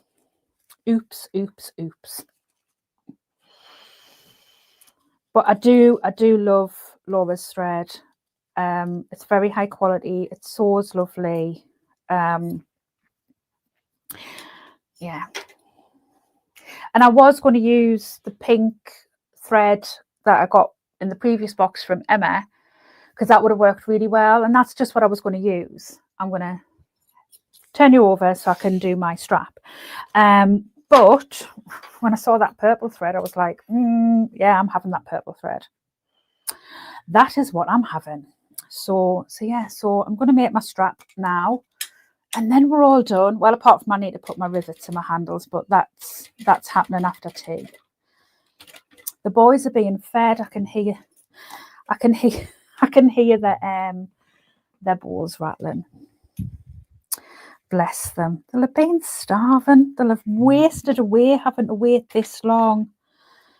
I mean, how dare I? How dare I make them wait this long to be fed? Terrible doggy mum that I am.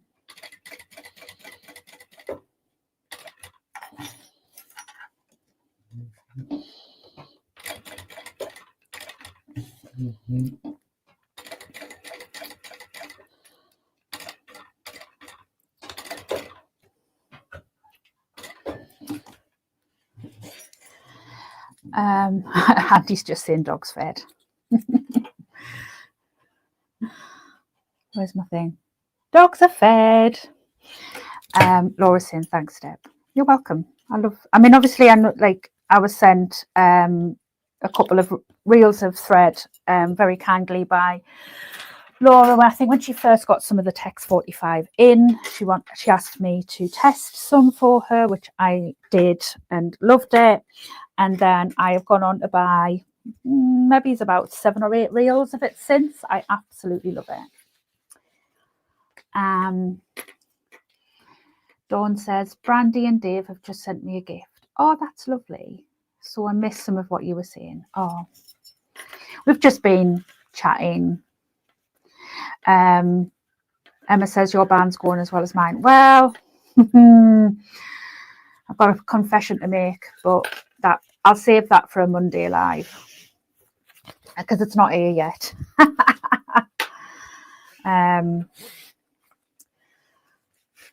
So Tracy's saying I love her thread too. Yeah, I do. I really, really like it. It's lovely.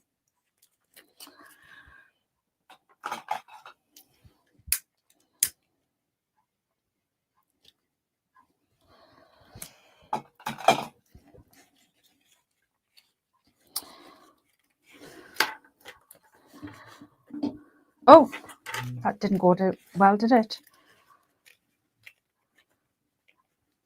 Emma's saying she's just received a box. Why is my brain just not working? There we go.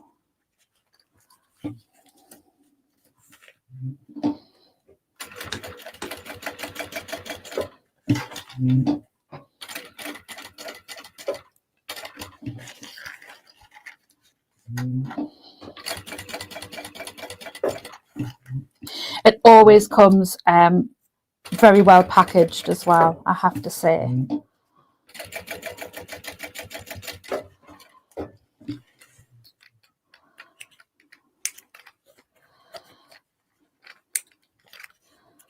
So there is my strap. I've just used webbing because I love this webbing. It goes really well.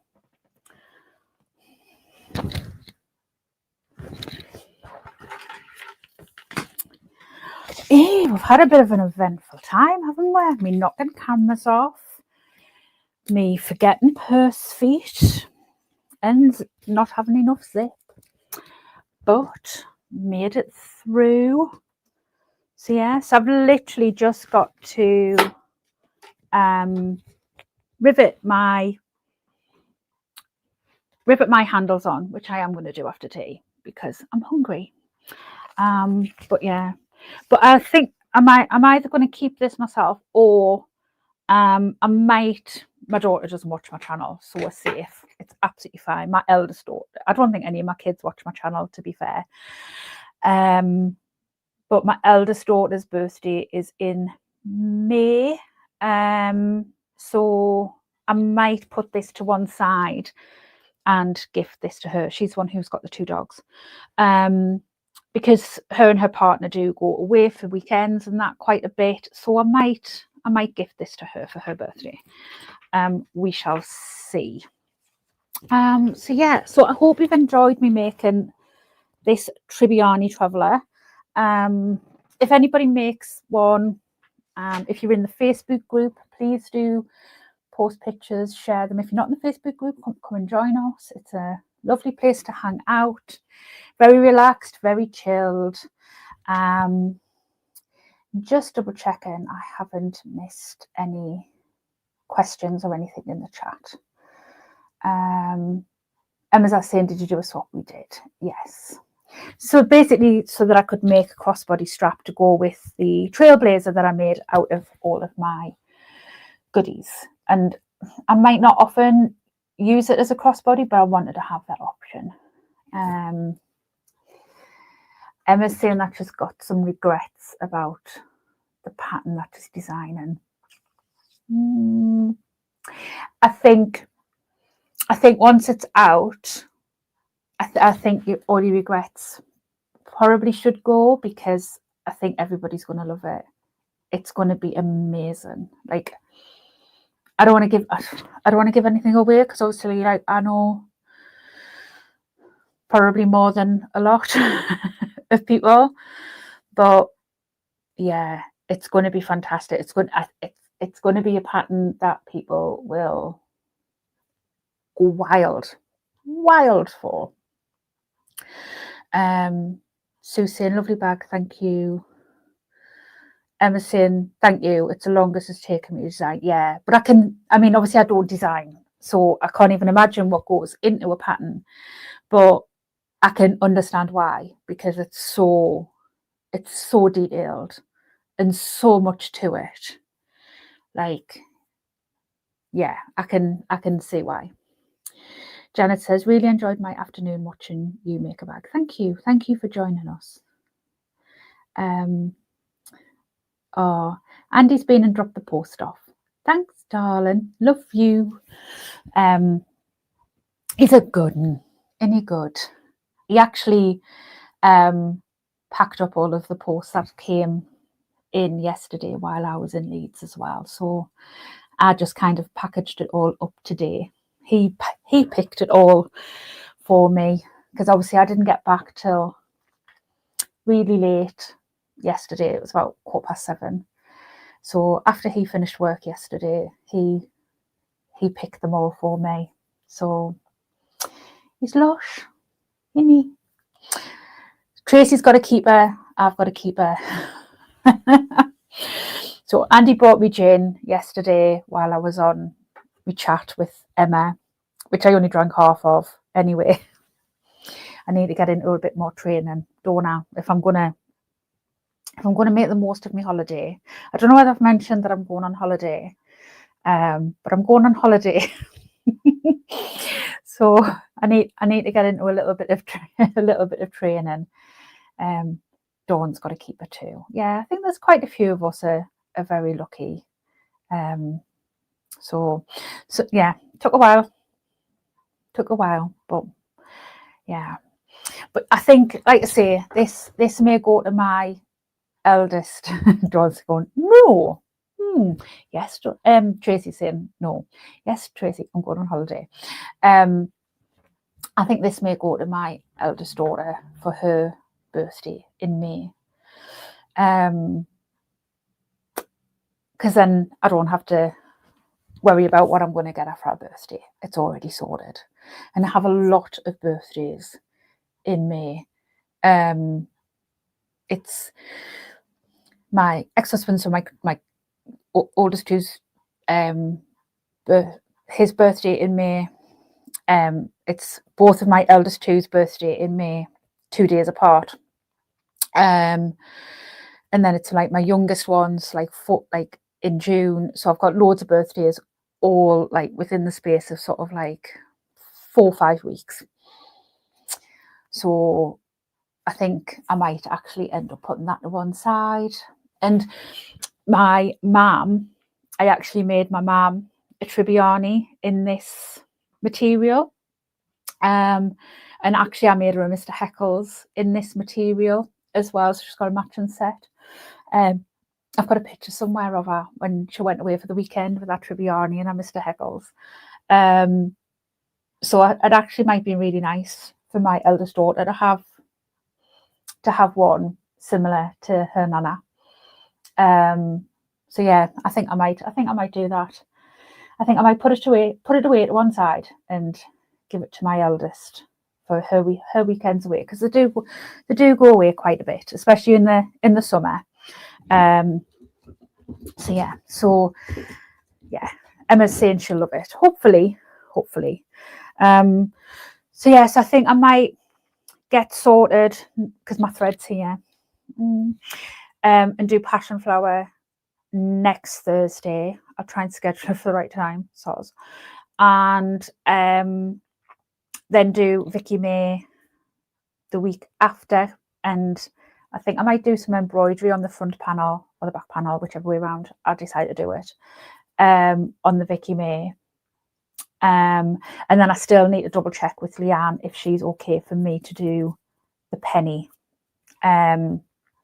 on,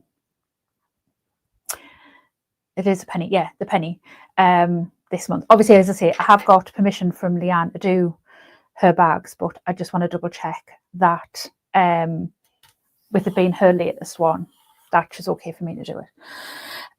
Don't say your bag is gorgeous, by the way. Thank you. So but yeah, so I will, when's my next video? Have I got one Monday? I don't know whether I've got one on Monday. I'm not sure if I've got anything to chat about on Monday. I might have some D-stash. I'm not sure. We shall see. But just keep an eye on my homepage.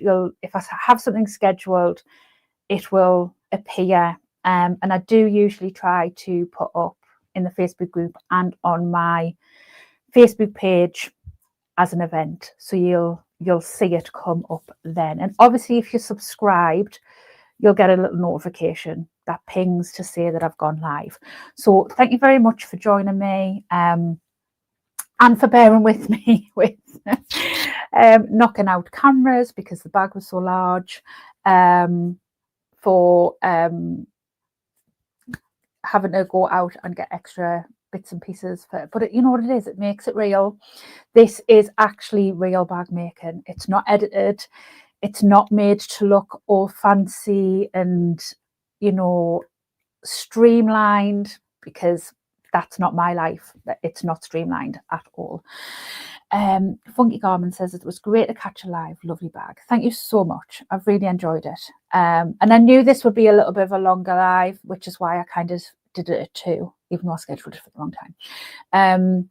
I knew it would be a little bit of a longer bag, which is why I scheduled it at 2. So next Thursday probably will be starting at 2 as well, because the passion flower will be slightly longer. I probably will try and do a little bit of prep because the front and the back is going to be exactly the same. So I might try and do a little bit of prep for that one, because hopefully I won't be moving my daughter into a new house the day before as well. So yeah, so hopefully there'll be a live on Monday. I'll see those of you in the club on Tuesday. Podcast with Laura, the Specky Seamstress, on Wednesday, and then Passion Flower on Thursday. So I hope everybody has a lovely weekend filled with lots of sewing, lots of fun things, and I'm going to go and enjoy my tea. If you're across the pond, Canada, America, enjoy your day. For the rest of us over in the UK here, enjoy your evening. I'm glad you caught me too, Emma. I'll probably give you a text when I come off. So yeah, have a lovely weekend, everybody, as well, and I will see you soon. Bye.